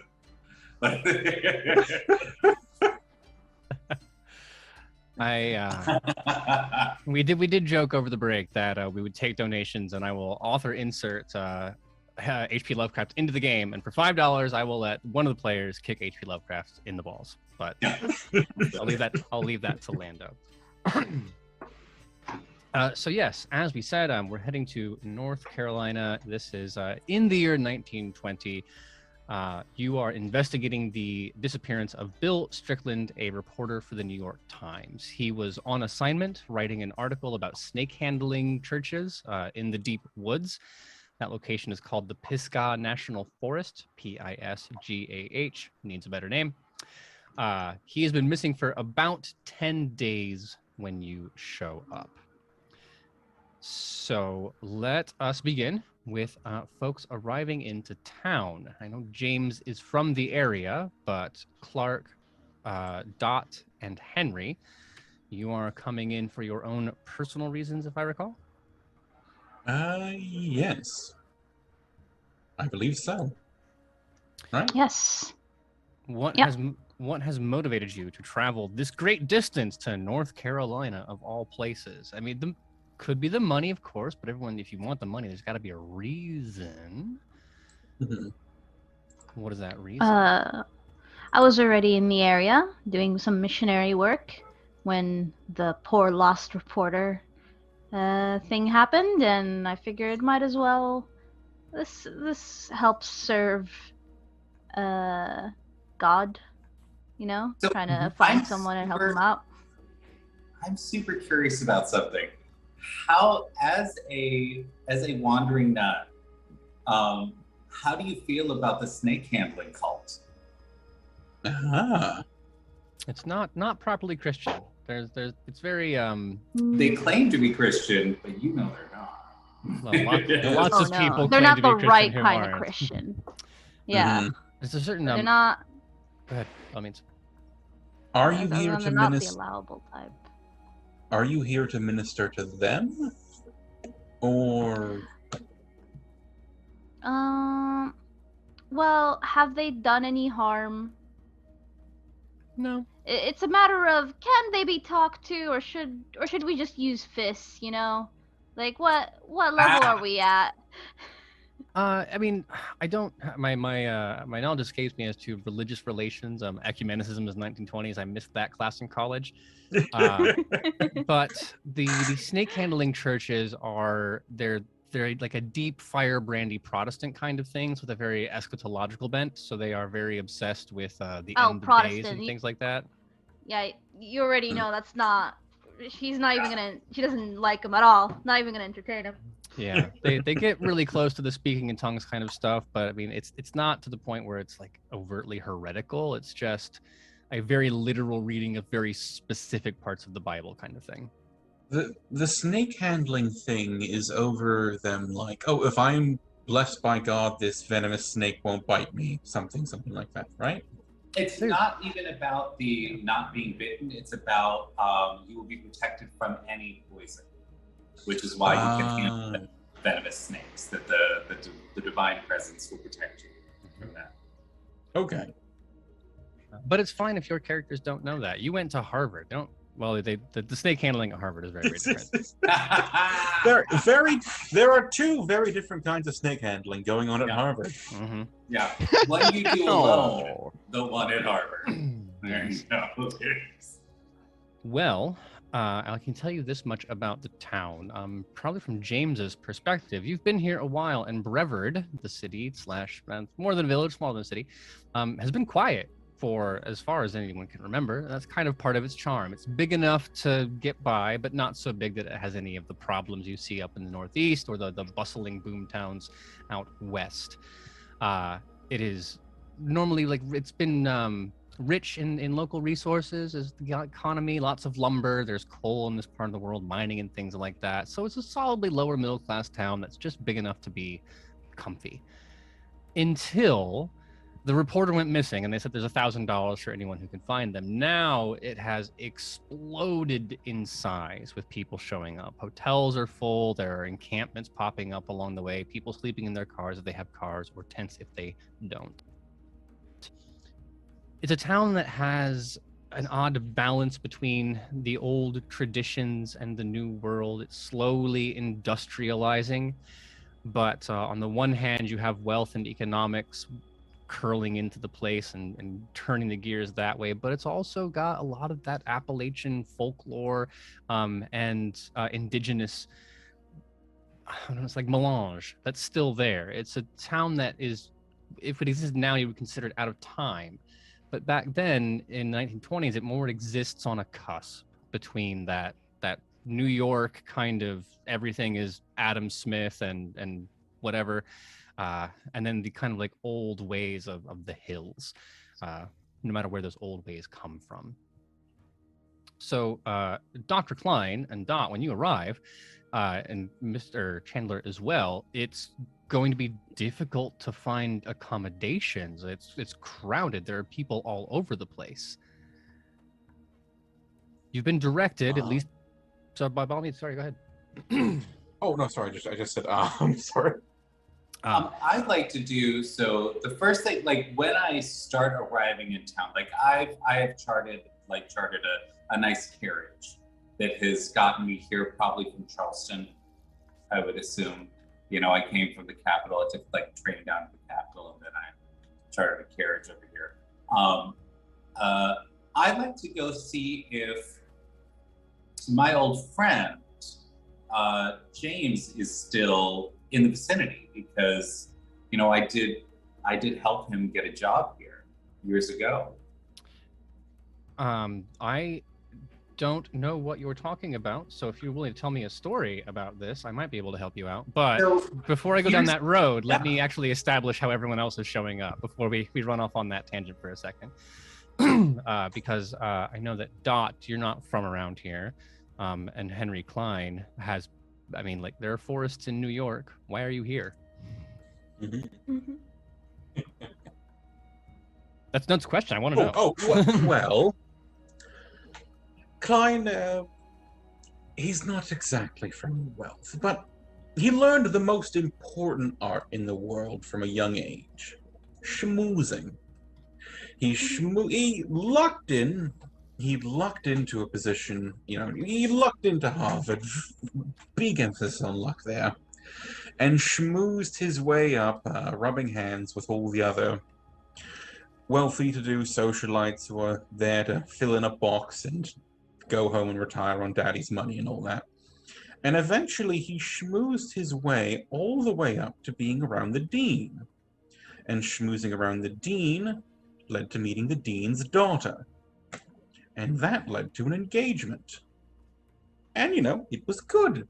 It was good. It was academic security, all the money you could want, this and that.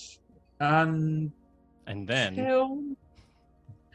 Well, Mary took a few exceptions with some of Henry's explorations of going out on his own for months and months at a time was a little annoying. When he started going out on his own with other people, yeah. So she called that off, and in the interest of not creating a scandal for themselves, in the interest of not creating more of a scandal than the divorce, the dean agreed to, keep quiet exactly what Henry had been doing and with who, and cut him off completely. So he's fucking broke. He is broke as a motherfucker. He was not making any money through that time. He was living off daddy's daughter.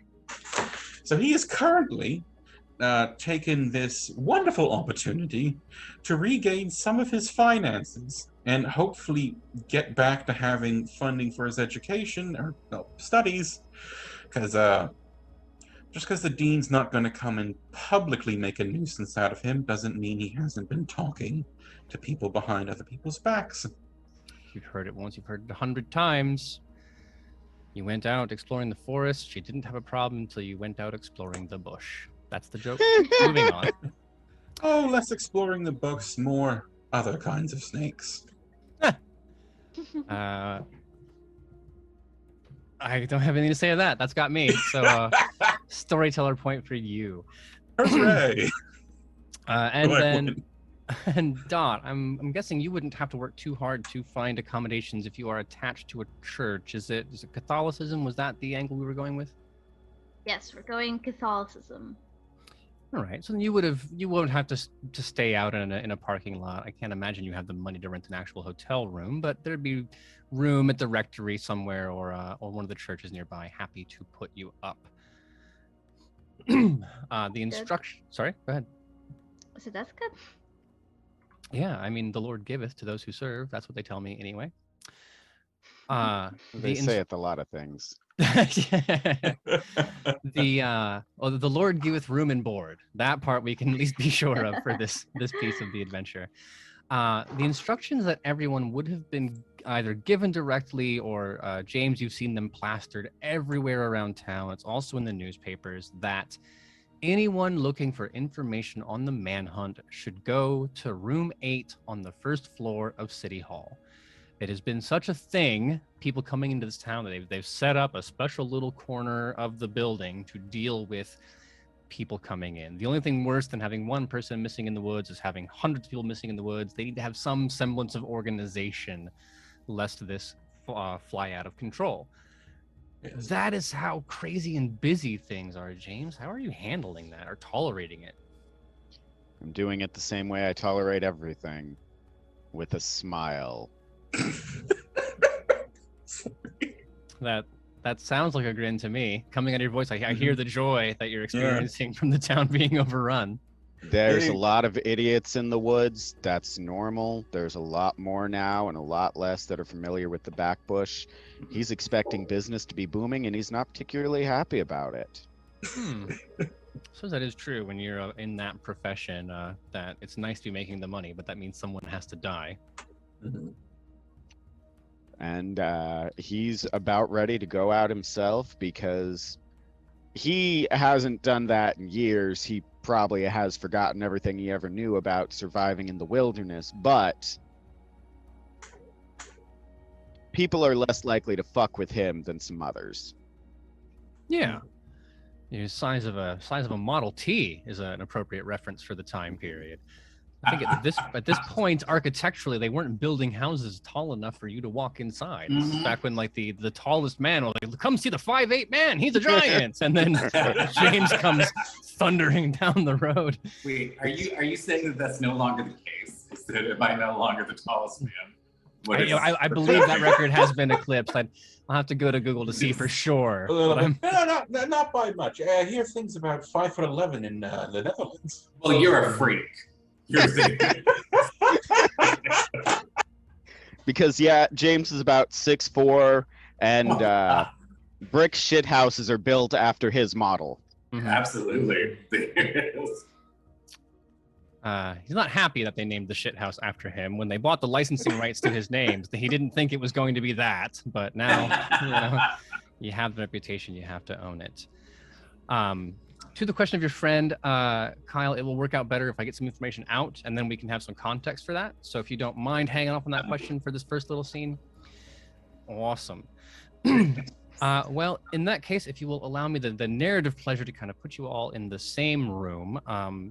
James, if you're wandering around City Hall or have business in there, that will give you the opportunity. Or if today is the day you finally just decided to say, whatever, I'm going to go do the damn manhunt, we can go that route.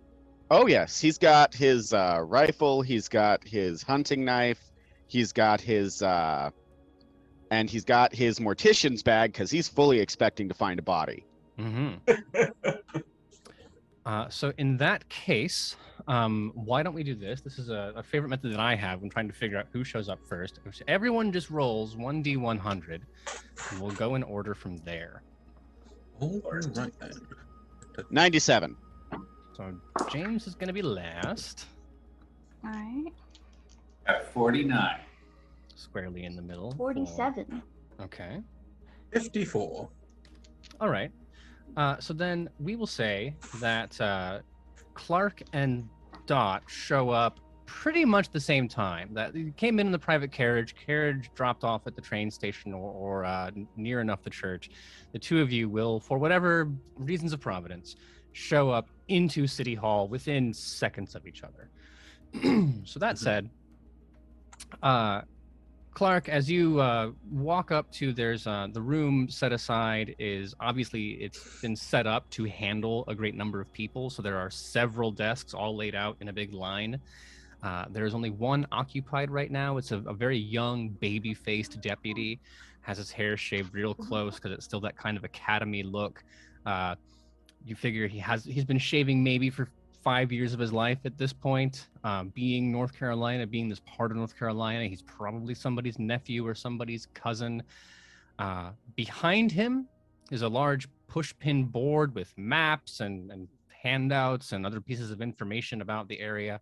The nameplate on the front of his desk reads Steve Turner, Assistant Deputy. So you're coming down a hallway, we'll say. It's going to be one of those old municipal buildings, so we're talking like red bricks, so that early federal style almost. Wood panel on the walls, because that's when governments had money to spend on wood paneling in their civic buildings before someone would complain.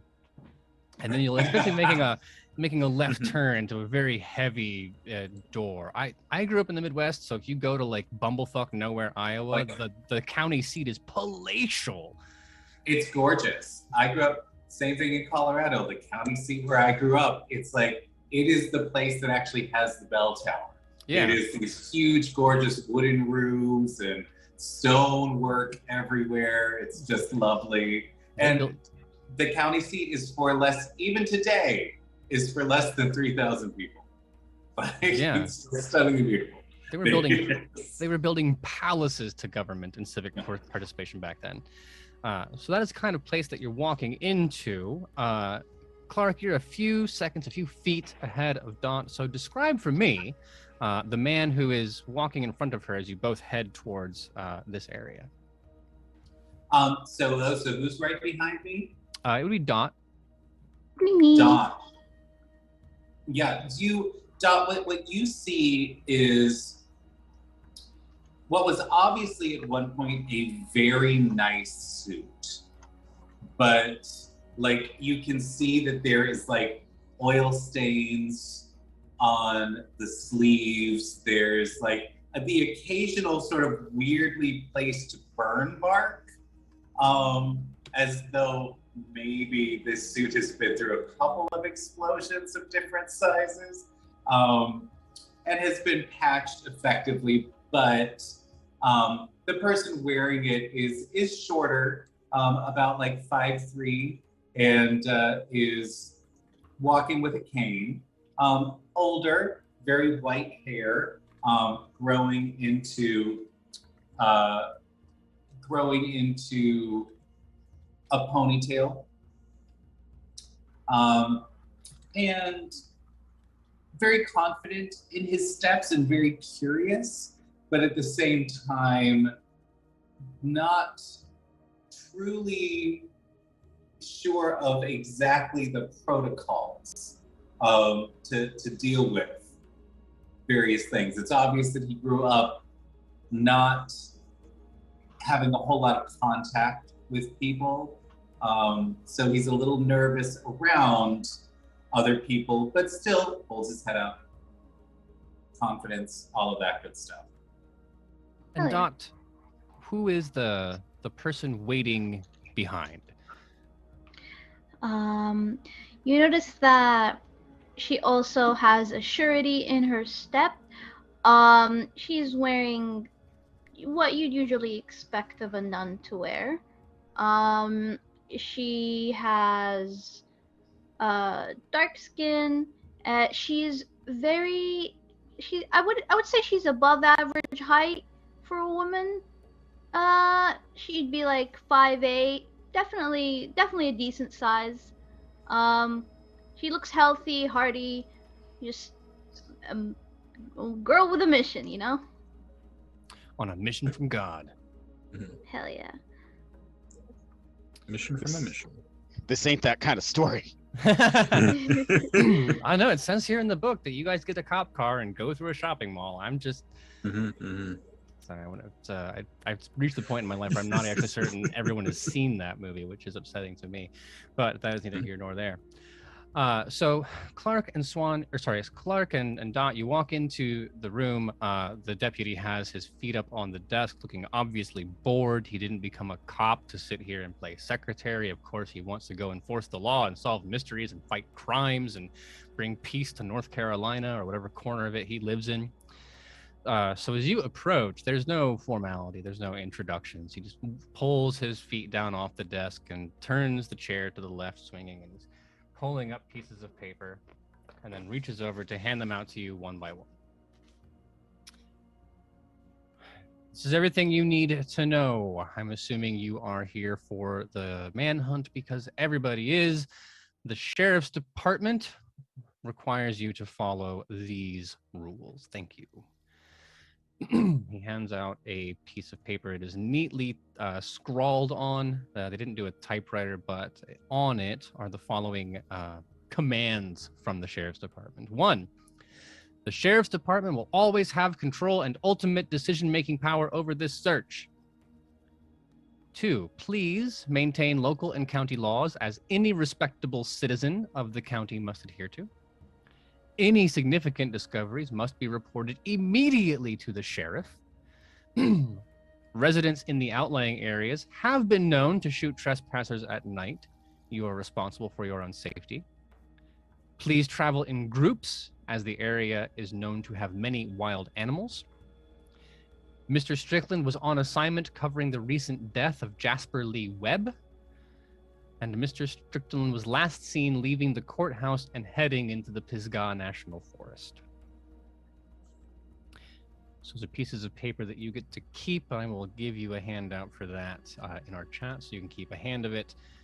Once that little pamphlet has been handed to you, this man's face says, "I don't have anything else for you. Please don't bother me." All right. When I read the thing about needing a group, I turn to the other person that is nearby and I I say, good day, good day, sir. I was wondering, since we seem to be on similar paths, do you perchance have a group already? As soon as she starts talking, he is going to sort of spin around. Oh, hello. Oh, well, yes. I don't have a particular group right now, as it were, but I do happen to know someone in this very town that I met years ago. As this conversation is happening, that Henry Klein walking into the room. So you see these two folks. The deputy kind of looking past them because they're still talking, and then he waves again a piece of paper off to the side, like, "Come get this." Klein kind of meanders in, instinctively stepping sort of around the other two. Like, he's rapidly switching his head back between them and the paper, but when the if the sheriff clears his throat, he'll just quickly walk over there and like, oh yes, of course. Yes. This, right. And he takes it out. He's well built with a bit of a bookish face and thin rimmed glasses, which he adjusts to read it. I beg your pardon, but I wasn't Mr. Strickland. He was on. I thought he was simply investigating the local practices. I didn't know he was investigating a murder. Well, there's no murder, the deputy says. We just know that he passed away after, and he makes a kind of broad gesture. It is known that Webb is a member of one of these snake handling, I keep wanting to say cults. It is definitely a church, not a cult. So it's definitely a cult, not a church. Mm-hmm. Is the sheriff prejudiced? Did he call them a cult? No, it could, because again, this is a city where like the line between religion and tradition and folk legend is all kind of blurred together. Okay. But either Jasper Lee Webb was a 94-year-old leader of this church, and he had recently passed away. Yes, of course, that does. Yes. Oh, thank you. Yes, right. I should. You look like you want me to go. I should go. Thank you again. Yes. So go ahead. Oh no, Klein will take the paper and start backing away. You're not going to be able to back up very far because someone has built a brick shit house and put it in this doorway. So James, you push open the door, and first things first, this naturalist, they call to mind an image of what that is, bumps into you walking backwards. Look down. Excuse me. Oh, sorry. Yes, sorry. Couldn't help but overhear, Sheriff. If there wasn't a murder before, given how long it's been, I'm relatively sure there's been one now. Or, well, I mean, if you count stupidity as murder, which I sure do. Yeah, rolls his eyes. Can we stop saying the word murder? This place is already a mess. I'm certain that Jasper died peaceably, and anyway. I'm not talking about Jasper. I'm talking about Mr. Strickland. Oh, that makes it worse. Come on, you're from here, James. You're right. It's like, and quit working up the look, you know? I know how long he's been out there. I know how likely he is to come back without a body bag. Unless they look around. Actually, look down at Klein, lest they teach outdoorsmanship in the big fancy city report of schools. No, not really, no. Didn't think so. As this is happening, I turn around and I see James. I'm like, James! Oh, God, how are you? It's pretty clear that James tries not to smile, but he can't help it. Clark! Well, here I thought my day couldn't get better. Good to see you. It's been so long. How are you? What are you doing? Still got my hands in dead people more than half the day. Well, and he's just completely flustered by this statement. I was, yes. I mean, I've got. I want to my thank you hands for in that, dead and I mean that machines half the sincerely. day. Yeah, I suppose we both end up with viscera. Don't worry, I've washed. Look down. Are these your friends? Oh, I'm just meeting them for the first time, but I certainly hope they will be friends soon. Hold hand out. James Blackburn. I'm the local mortician. It's like reaching, Who's he holding it out reaching to? up to like a lion's paw. It's like, can you just imagine how small Dot's hand would be in this I can use a little. Oh, it's like forced perspective shows you how big these things are, right? Like, you see Dot just nod her head and put her hand on her chest, and she's like, "I am sorry, sir. I cannot shake your hand, for I am a nun. However, the sentiment is there. My name is Dot. Nice to meet you." You too. Where are you from? I travel around. I'm not a particularly static type of person. I've been in the area for a bit. However, what about you? Because Clark I know, and I can smell a city slicker a mile away. Look at Klein again. But Pardon? But you're all right then. I'll take that as kindness towards what life has put me through. I've been through many places. It was meant as such. Small towns can lead to, well, never mind. Look at the sheriff. Instant eye contact, knowing like, with no self-awareness, like zero. He thinks you're talking about other people. Of course, always. And then, yes. Well, good. If everyone's friends here, says the deputy, growing. He's not mad at you specifically. He's just tired of this, the whole thing. It's like, that's fine. Look, James, do you mind taking care of these three as all this goes on? Sure. What? There's. Oh. All right then. Excellent. Yeah, I know that. Look, the sheriff, he's going to have a bunch of us get together. It's going to be in a couple hours. We're going to do one last go out before it gets too dark today. You can meet me outside the courthouse, and we'll go from there. Well, I think that, James, you might, why don't we, I'm going to turn to the deputy and just be like, yeah, but of course, we will absolutely help you serve, because that is why we're all here, isn't it? More so even to help than for the money. I mean, who's even thinking about the money? I mean, what's the money is really no. I mean, you're a nun. You're not here for the money, are you? I mean, who's even thinking about the money?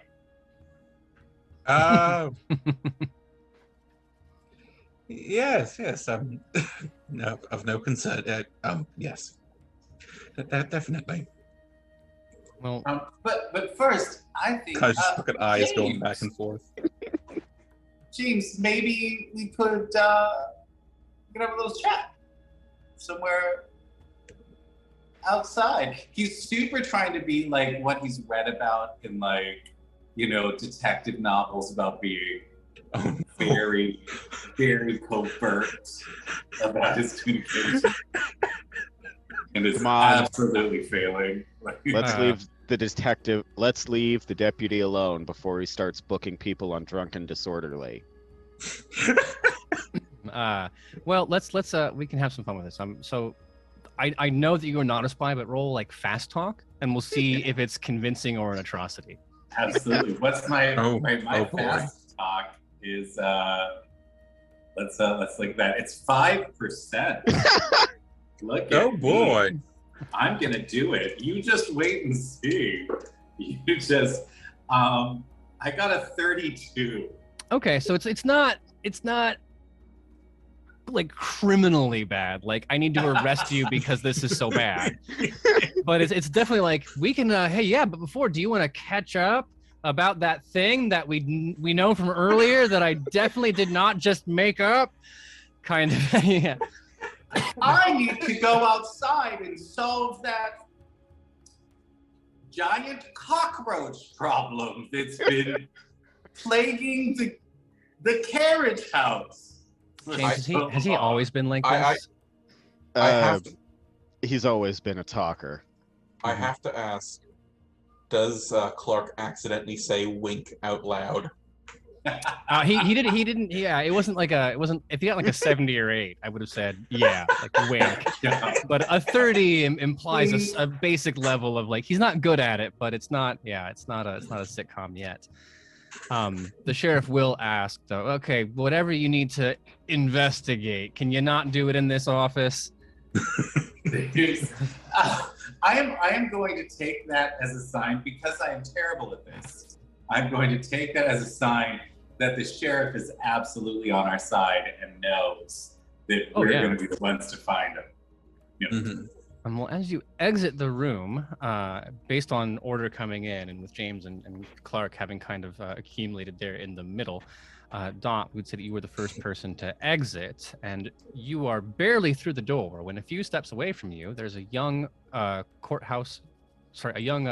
city hall clerk, a mousy-haired, nervous-looking woman, maybe in her like late 20s, but just really young, kind of in the entire face, obviously with a sense of anxiety, not wanting to be seen, a smallness to her, and she's clicking along the floor with her professional shoes that she's super excited about having, and then slips and spills out in front of her this entire stack of files and papers. Oh no, good lord. Here, watch where you're going. And I start helping her. I think also, Henry, you are going to be the second one out. So Dot and Henry, will you roll spot hidden for me? Okay. All right. Just spot hidden. That's it. The easy one, right? Or not the easy, the normal one. Mm-hmm. Yeah, I'll let you know if it's going to be anything aside from normal. I rolled a 92 on my percentile die. Oh look, I rolled a 99. Okay. Well, I understand that. Dot was just being too polite to read the files. I don't know what possible excuse Henry has for being that oblivious, but in either case, I know, yes, you collect the paperwork and you put them together, and then on the way she goes. But there is a great amount of nervousness in her, as first of all, the fall, it's just embarrassing. I mean, I wouldn't know. I've definitely never done anything like that in my entire life. But there's also just like a little bit of like, oh God, it's not this private city business kind ofness to her. And she'll, well, thank you, sister, and goes to be back on her way.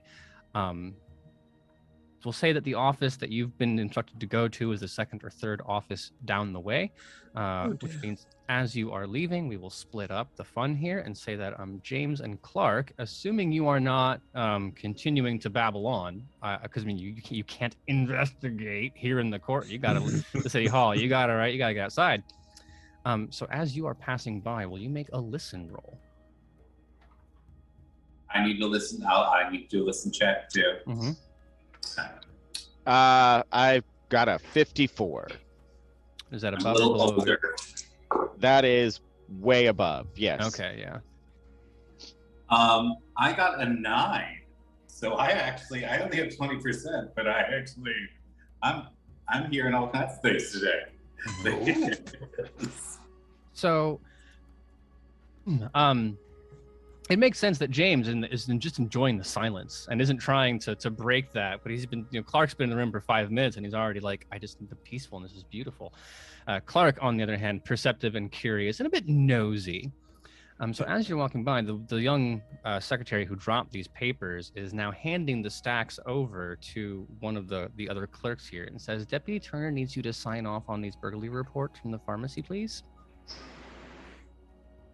And then the man is, of course, going to do the paperwork, and he looks up and he sees you, and there's like a little bit of a wince. But Wait, sees me, and there's a little bit of wince? How dare yeah, you know, just another beardy. Gah. So that is. I'm just gonna look over. I'm gonna go over to the deputy again and just sort of like give him a big like, oh, that guy, right?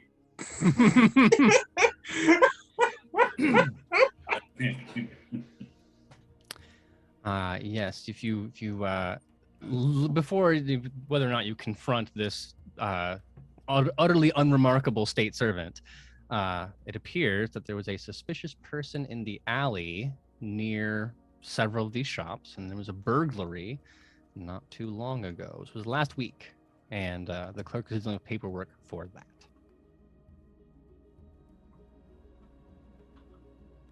Did we lose Kyle? Is he frozen?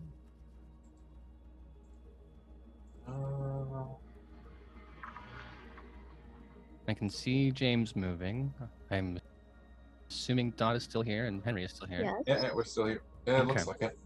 Well, then we'll set Kyle aside for a second. Hopefully that gets itself worked together. I'll tell the rest of you that you have an hour and a half maybe before you have to be present at the courthouse for the official assembling of the parties, and they're going to divide up the turf that people get to search. James, you're from here. We'll work with that Kyle would share this information with the rest of the class. You haven't heard anything about the robberies. And the idea that the police are being still spun up about all of these things without looking into that would strike you as a little strange.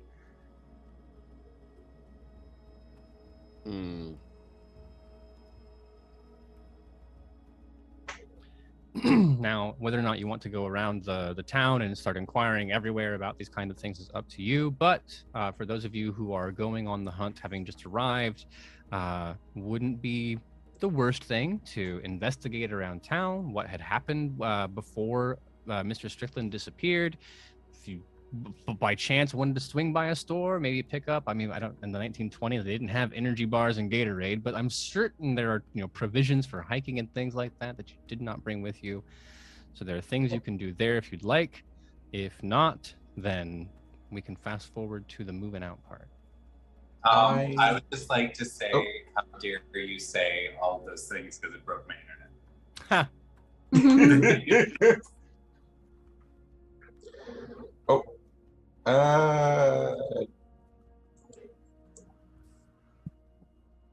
Choice is up to you at this point.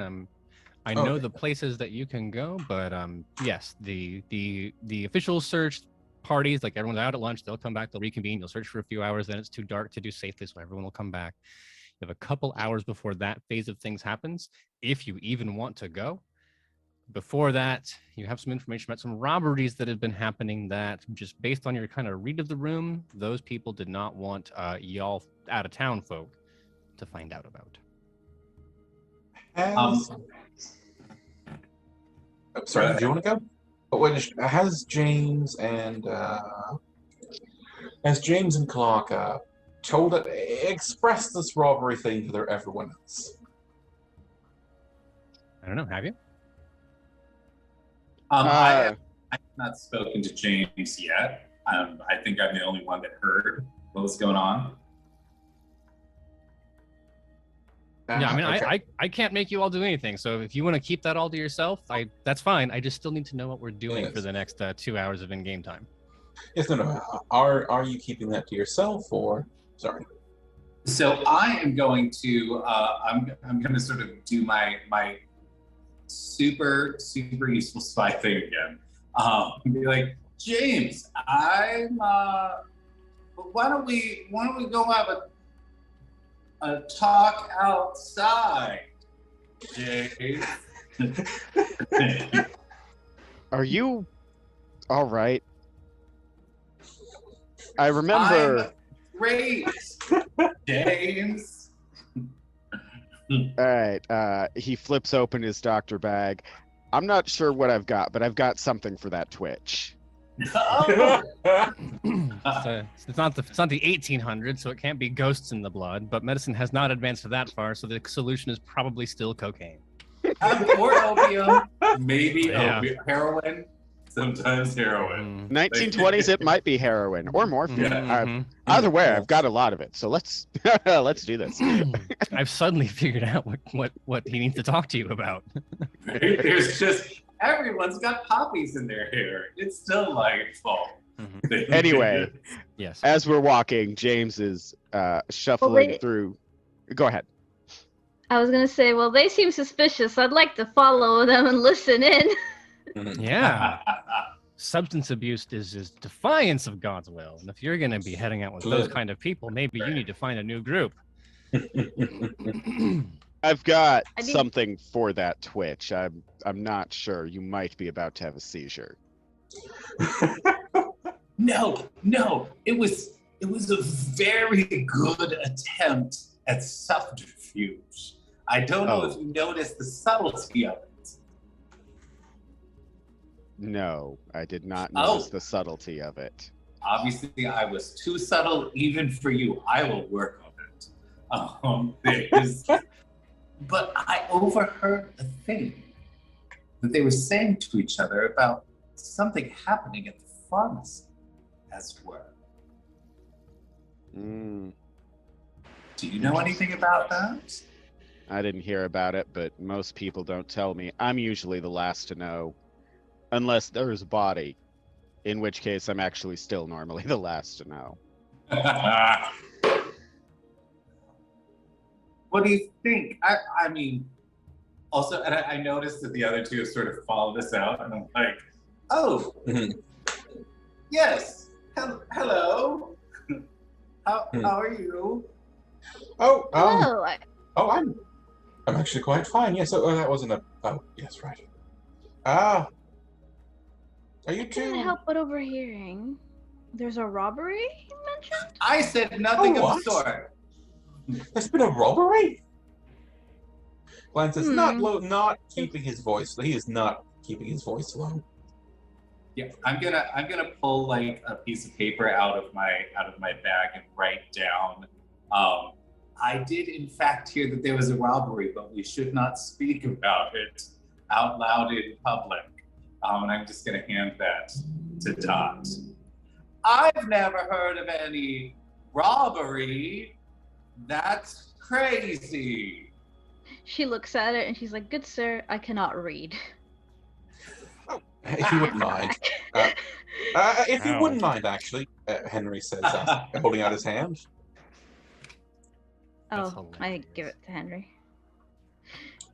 Adjust the glasses. Okay. That. He just leans over to Dot. He doesn't want us talking about it.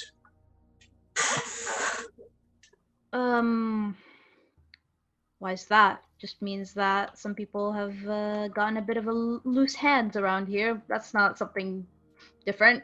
You see that all around. Well, I think if you're going to be a part of this, I think we're going to have to make an arrangement, aren't we? I think Sort you of will be arrangement. helpful. Oh,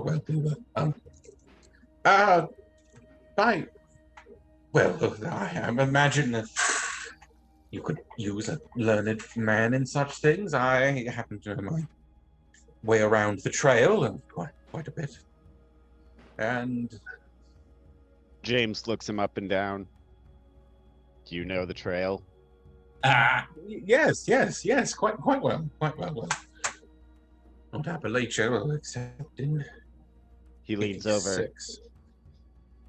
I smell city slicker. I assure you, well, it's been a temporary stay.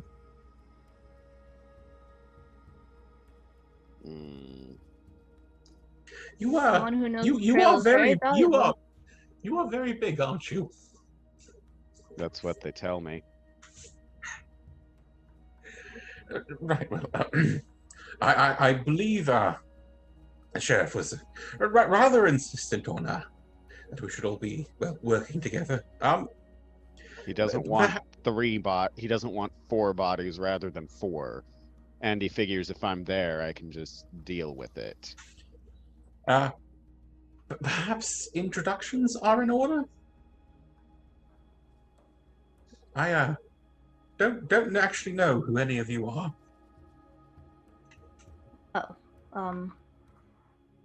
My name's Dorothy, but you can call me Dot.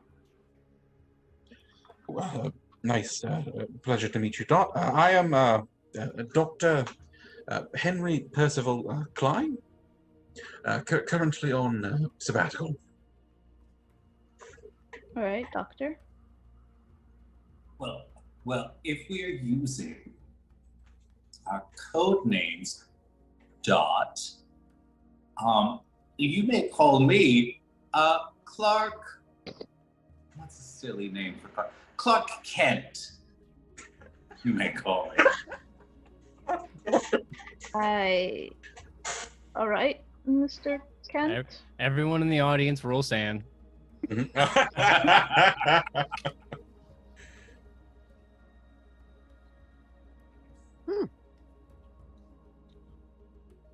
Well, now that we've all met each other, I think that it's important that we understand that if we're going to be working together, we shall all be equal partners, that we shall divvy up this reward money equally.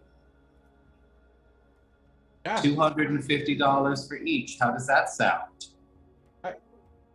Wait, weren't you the one who said you weren't in this for the money? Just like you did. Yeah, but 250 is yes. Good point. A fair divide. Ah, that's Yes. funny. Now I smell bullshit. You might want to check Main Street. He's Now that's horse shit. talking literal shit about your town. Yes, not wrong. Well, it might be premature to determine how the money's being divided yet up. I do need to know if you're planning on doing anything in town or if you are waiting to join the search party later. I definitely think that we should follow up on the lead of the pharmacy. So I'm just going to look to James and be like, James, do you know the pharmacist? I've met. What? I've met him, yes. You Every would know day. You would know his name is Hayden O'Donnell. Hayden O'Donnell, not the worst sort. Oh, good. Why don't we head over there and see if there's something to these reports? That seems Come on. strange. Come on. It's right across the street. Indeed, it is. There's a trio of commercial buildings that kind of anchor what will, in 60 or 70 years, be the dead, rotted heart of a small American town.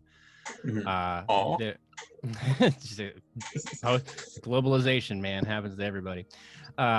But there's the A&P grocery store on Main Street. There's Patterson's Clothing, and then there is Davis Walker Drug Company in an L shape. So the AP grocery store is on the middle of the block, and then the clothing store and the drugstore are on the bottom edge of that block. But it is, yes, right across the street. It is like the other buildings. I mean, if you've seen an American town like that, you kind of know what it looks like. But we're talking a pretty grand, actually, 2-story affair, where the apothecary is on the bottom, and then above it, it has the kind of grand windows. It will later be converted into very expensive loft apartment space. Has that bit of look to it, with not Art Deco, but just slight decoration on that very top level of it. This is back when people put a lot of pride into those kinds of buildings. As you enter, there's a quintessential bell that rings above the front door, and you open into a large main room Now, at this period in time, this called the Davis Walker Drug Company. It is not a drug company as you think of it now, but it is a combination of drugstore, but it was also a kind of multi-purpose bit. There's a large luncheon counter with stools along the entire length of the wall to your right. It is full to the brim with people eating. All home to cooked food at this point. As you come across the floor, it's deeply oiled. It's hardwood masterpiece. The kind of, again, like real pride and craftsmanship. And then in the center of the store are 4 aisles that are stocked with over-the-counter medicines, basic supplies, that kind of thing. There might be a few barrels in front of the windows with fresh fruits or candies or things like that.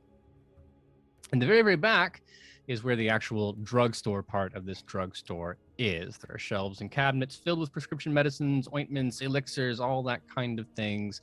James, you see behind that counter, Hayden O'Donnell just happily working away.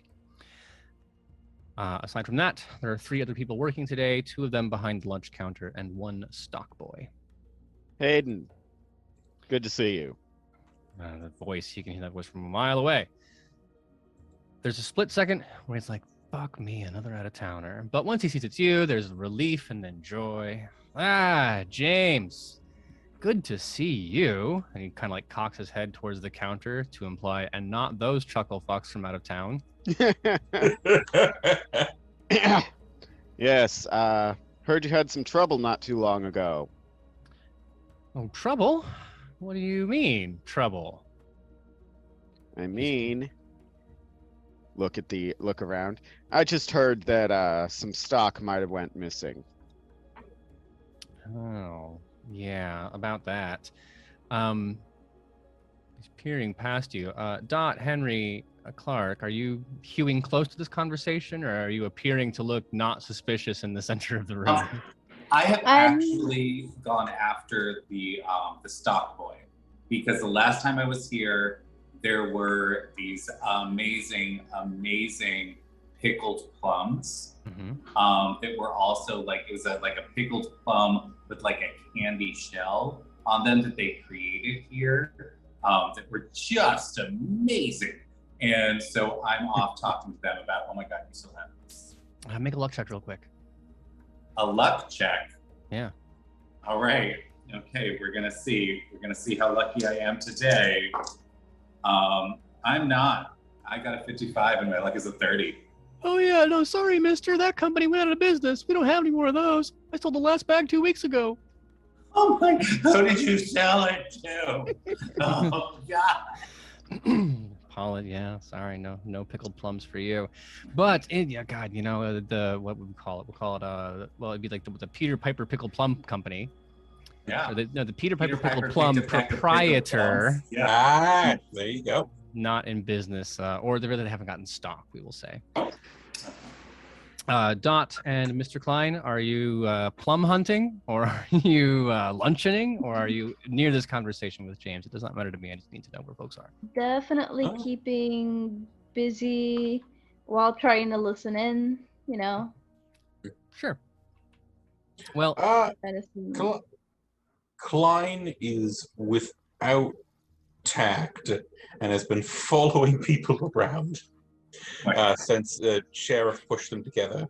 But as the guy is making me sort of like looking at them, he's just going to go, and back away slowly with his hands up. It's amusing at this point. I think that James, the pharmacist is letting all of them kind of coast on your reputation. At the very least, you would not. I mean, God, you're not the kind of person who would let a bunch of idiots follow you around. And if nothing else, Hayden seems actually grateful and will express as much that you are actually interested in the robbery, because as you say, well, I'm here to talk about some things that went missing. He's like, okay, well, now that we're on the same page about what we're talking about is the interaction. Yeah, I'm glad someone's taking interest in it. Look, are they with you? Can they be like? They're with me. We're going into the woods later to find the body. Oh, yeah. Well, I mean, everyone Sheriff in town didn't has want 4 rather than 1. to. I know, right? The number of people coming in here buying things, and that god. And he starts talking about folks who like come in and they buy, there's no like, they buy like snake oil bear repellent and then like a signal flare, but then leave without food or water. And he's just, oh my god. But that said, he will invite you back into his office to discuss it. And then the rest of you should probably come along as well. When he invites me back, James is gonna literally whistle and make a 2-finger come hither gesture. Yes. As that happens, I'm gonna, like, as we start heading back, I'm gonna talk to the proprietor. Like, so now I understand that you don't have the pucks, but perhaps some persimmons or some peaches or pluots, like any of these. Your candy folds. Sorry, man, only got pomegranates. Pomegranates. I mean, how do you even pickle in candy a pomegranate? It's all seeds. That seems like sorcery to me, sir. You've solved it. You found them. Anyway, yeah. Cthulhu takes off the mask. Darn. Well, James yells for your attention, and he will take you back into the office. Mr. Hayden will, Mr. O'Donnell, Hayden O'Donnell. As you're going back, he's already kind of just big and over it. He said, yeah, I mean, the only reason this guy was even here was to make his whole, big deal on the back of our traditions about a small thing. But you could tell that he was a smug city folk. He explained to James why he's irritated about the people who were here. This wasn't a flattering portrayal that O'Donnell expected. Mm-hmm. But that by itself was bad enough. But now this robbery happened. And without any hesitation, James, he presents to you a list of items taken during the break-in. Somebody took a wooden pestle and mortar that belonged to Hayden's great-grandfather. That he is very upset about. They stole the copper wiring from the telephone in the office, which is about 90 years ahead of schedule for that kind of crime. There was a wooden carved walking stick and a first aid kit. So he's already talking about it. He's saying, I mean, like, come on, that's pretty strange. The first aid kit, I get. Everyone needs that. And if maybe it was somebody who was in town who wanted to get a head start on that, like maybe, a snake bite kit, things like that, anything. But the rest of this, I mean, the mortar and pestle, he's exasperated. You've got 100 things out on your shelf worth twice that easy. I know. Didn't take anything else in the store. Nah, this is, they wanted this, though I can't imagine why. What compels a man to steal isn't usually greed, but need. Yeah, So, well, yes, it's still stealing. A wooden. Of course, I would never imply that stealing is allowable. However, it seems that whoever stole these items was planning to use them. So, what scenarios could you see these things be used for? Are you asking the pharmacist? Yeah. He's shrugging his head. I mean, I don't know. I mean, obviously a walking stick for walking. Maybe someone. I mean, the mortar and pestle was an antique, but I don't know that's that valuable. Do you have any other mortar and pestles sitting out? Yes, I was going to ask. I would say probably yeah. In this place, yeah. If not sitting out, then you could purchase them, or if he was not the only pharmacist on duty, and if we didn't want to use the old ancient antique one, yeah, he'd have others. So he wanted this one. Most peculiar. Is there in fact a difference between the mortar that they stole, the mortar and pestle that they stole, and any of the other ones? If you are asking the pharmacist, he is going to say, I don't fucking know. No, but if you are asking the hive mind of occult knowledge, wondering if you can make connections, that would be something you could roll for. Oh, okay. I will. Roll. You could say, does that sound weird to me? What? You could say, like, wait. What mortar and pestle? Let's see. All right. So, I did in fact succeed on my occult. Mm-hmm. I did what- not get like a half or a fifth, but I did succeed. So there's two things that are going to strike you about this. And we will assume you are, again, competent occult knowledge. You would have led yourself to these questions. The wooden mortar and pestle is not an ordinary wooden pestle. It was made of yew, which is a wood that is tied deeply to occultism, to weird practices. It's a special wood. It's like one of the three witch woods, right? Do you know the other two witch woods off the top of your head? God, one of them is the one that they actually used in place of city walls in England is hawthorn. Hawthorn is one, yep. And do you know the third one? The third one is a witch wood, might be, I'm not sure. It's fine if you don't. You've already gotten one more than I thought you would have. It is blackthorn, and that is important Blackthorn. Okay. because the walking stick is made of blackthorn. Oh, well, I know all the things. Yeah, Look at so me. two items made of a very odd, maybe it could be a coincidence, who knows, but blackthorn is not a particularly, you make a walking stick, you think pine, right? For cheap ones, you think oak, you think for an expensive one, but blackthorn, I'm gonna reveal this to my friends. Just like, oh wait, a blackthorn? That's strange. Does not even grow in this area, or you, for that matter. Blackthorn is not native to North Carolina. Oh. Very widely available in Europe. I don't know if it would have made it over, but traditionally it is used to make shillelaghs. That is what you make them out of in Ireland. Oh. How oddly European. That, Was it an So you- import? The walking stick. Oh, it's all right, don't. No issue. Aside from that, the only information that he has that he is aware of, the pharmacist, would be that they came in through the back door and he assumes they used a crowbar to wrench the lock open. But the rest of it, he's confused as all hell. They took some weird stuff and he's upset that the sheriff is just blowing over it and not paying attention. A charitable take is that the sheriff is busy wrangling all the out-of-towners, but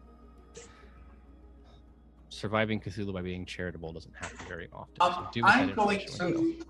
I'm going to go after he tells us that it has been opened by this by force.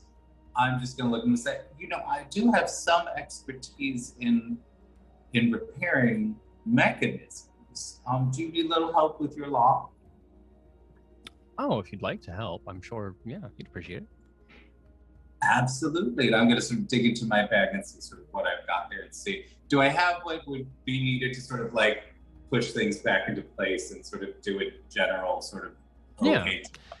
Yeah, you can play this game in a classically Lovecraftian sense where all the information is on your character, very, very AD&D. Like, you had 4 torches at the beginning of this adventure and you used 3, right? But no, this isn't it. We can assume that you're going on an adventure as an engineer. You brought some stuff that would just be mechanical repair. Right, I'm gonna try a mechanical repair and see if I can get it. 35 and my thing is 50. So okay. All right, it'll take a little bit of time, 15 or 20 minutes to kind of get all the pieces back in order. But he's exceptionally grateful. If you'd like a pickled pomegranate, I'm sure he'd be willing to part with one without paying a price. Well, I would love to peruse his pickled pomegranates and see if I can't, purchase one perchance. Yeah, you've placated him with a performance, and now he is pleased to present you with a pickled pomegranate. Perfection. Excellent. Actually, Hayden, we're probably going to need to load up. I don't expect we're going to be out long, but even so, good to take some supplies. Of course, no, and I mean, if you find out, I can tell you what. How about this? We can put it on a tab for now. And if you find out who got that, I would love to have. I mean, it was my grandfather's. If you bring me that mortar and pestle back, we can just we'll lose the paperwork on the order. Yeah. Yeah. I'm gonna head back to the deli counter and I'm going to get probably about, like, I look around at my comrades now and I'm like, okay, I need 12 sandwiches. Oh, when you look at Klein, he's going to... Lots of hand-waving, waving his hands against... no, actually, I came prepared. It's quite all right. Hey, I'll eat his. I need 12 sandwiches. 12 sandwiches it is. That will also take time because the lunch counter is quite busy.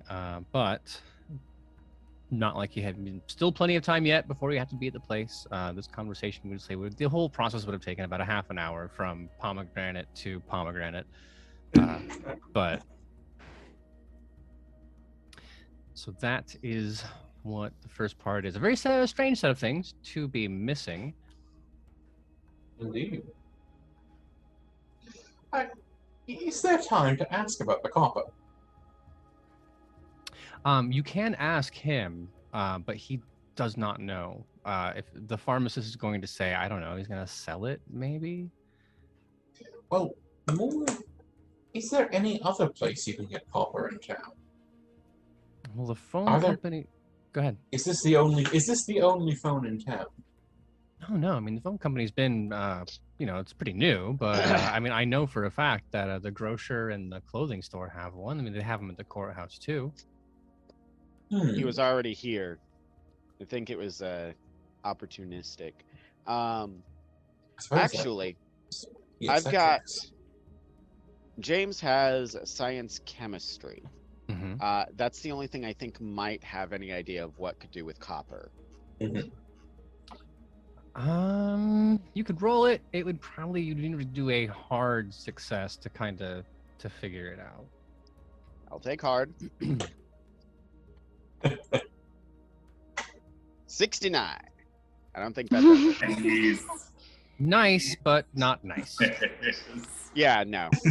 No. I mean, as far as, the best thing you can think of is and the same reason that people would steal it today would be to either sell it or, scrap it. But it's a lead. If this person is stealing all the copper in town, the grocery store and the other place would be could check. I'm definitely going to wander back up to the group after grabbing my sandwiches with like half a sandwich in my mouth and be like, oh, we're definitely going to need some more food now before we go to a grocery store. We should get out. In the time that they've been, James has got a pack full of some supplies for the road. Oh, no, for sure. Actually, all right, City Slicker, tell me what we're going to need for the road. About pack 3 days of worth food for the 4 of us, just in case. Oh, well, I've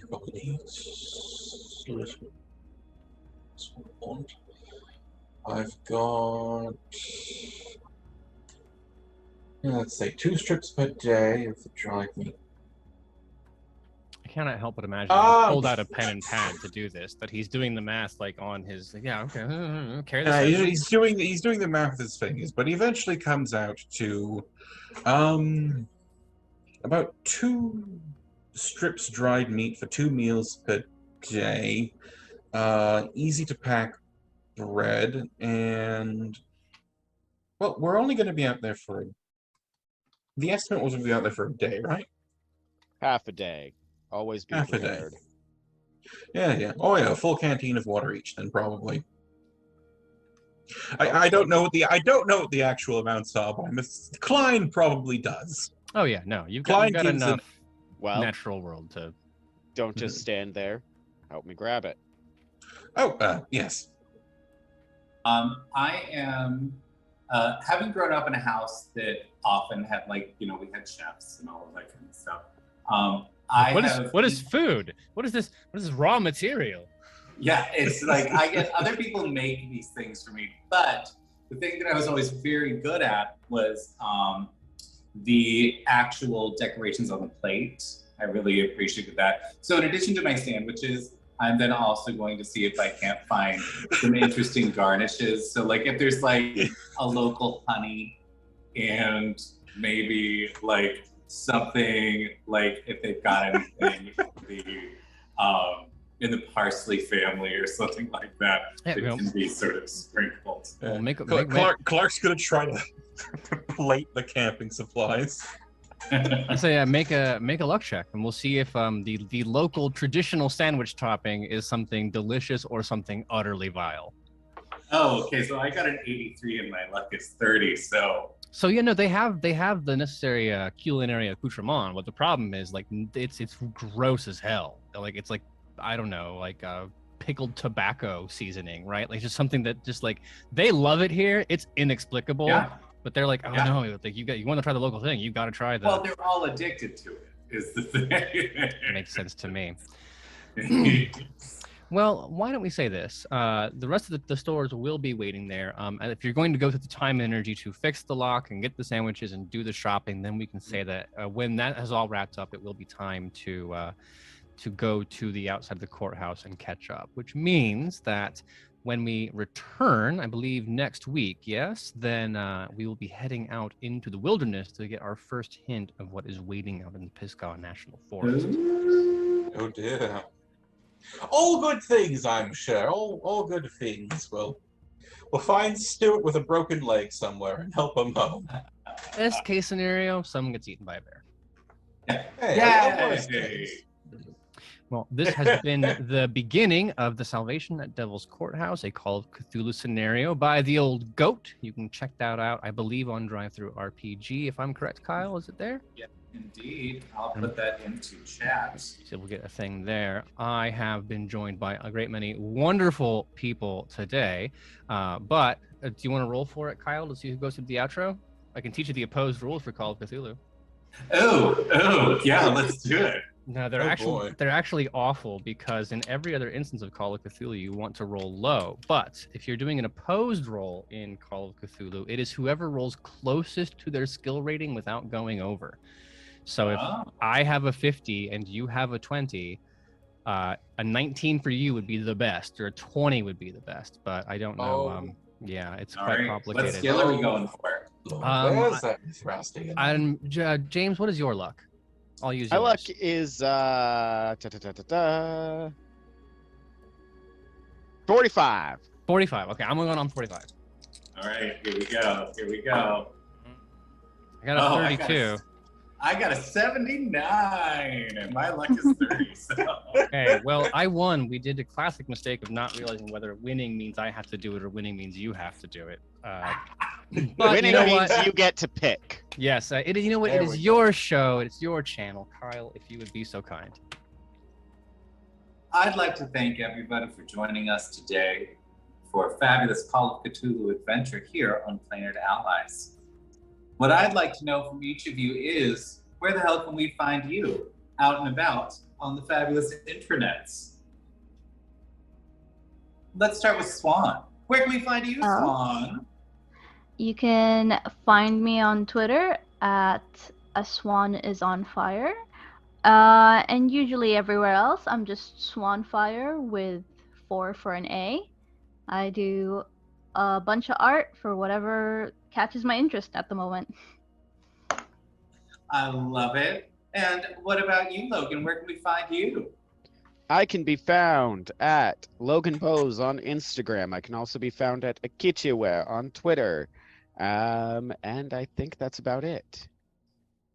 Fabulous. You can also be found here playing all kinds of fun games and doing petting for talk show. Absolutely.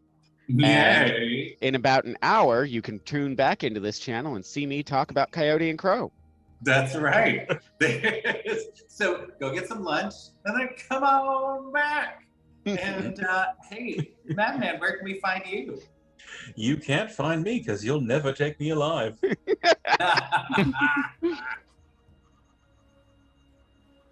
So the search is on for Madman. All right, Oh, no. everybody, There- get out there There's on 1,000. the internet and find a Madman. If There's we're a- looking for Whoa, madmen that on is the wrong. internet, that's Oh yeah, just go on Twitter, pick a random guy, you'll have fun. I There's a- feel like we just started a real life Call of Cthulhu campaign. I know. There's a $1,000 reward for whoever can find the madman. Oh wait, I have his address. Thank Excuse you. me. Crap. Damn you and the siren call of 3 makeup products. That's right. And Aaron, what about you? Where can we find you? Hi, I am Aaron. You can find me on Twitter at Aaron in Words if you're looking for random GM advice, the occasional clever joke, and a lot of self-loathing about being unable to write. If you are more interested in storytelling and games, I would head over to at Queen's Court RPG on Twitter. That is where I am the forever GM there. We will be playing more Call of Cthulhu in the near future. We just had a huge run of Delta Green, which is Call of Cthulhu, but in the modern era. You are government agents who are trying to fight the mythos. We also play Dungeons and Dragons. We play Cult Divinity Lost, and soon we will be playing Court of Blades, a Forged in the Dark game of gunpowder, romance, magic, and chivalry. Yay! Definitely go check out Queensport Games, part of the fabulous Rolling Together stream team, which Planar Allies is also a part of. And for my part, you can find me here at Planar Allies doing all kinds of world building, writing, creating actual plays in our homebrew world. You can also find me as the project manager for the Rolling Together stream team as well. And we will see you next week for more Call of Cthulhu, and we'll see you on Sunday for some delightful world building with Connor, the Healer GM. So have a fabulous day. I can't wait to see you all again. Stay hydrated, touch some grass, do all the things, and we are going to go and raid into Evan Blair art because they are absolutely delightful. They're glorious pieces of the community. So let's go watch some art happening. Yay! Huzzah. Oh.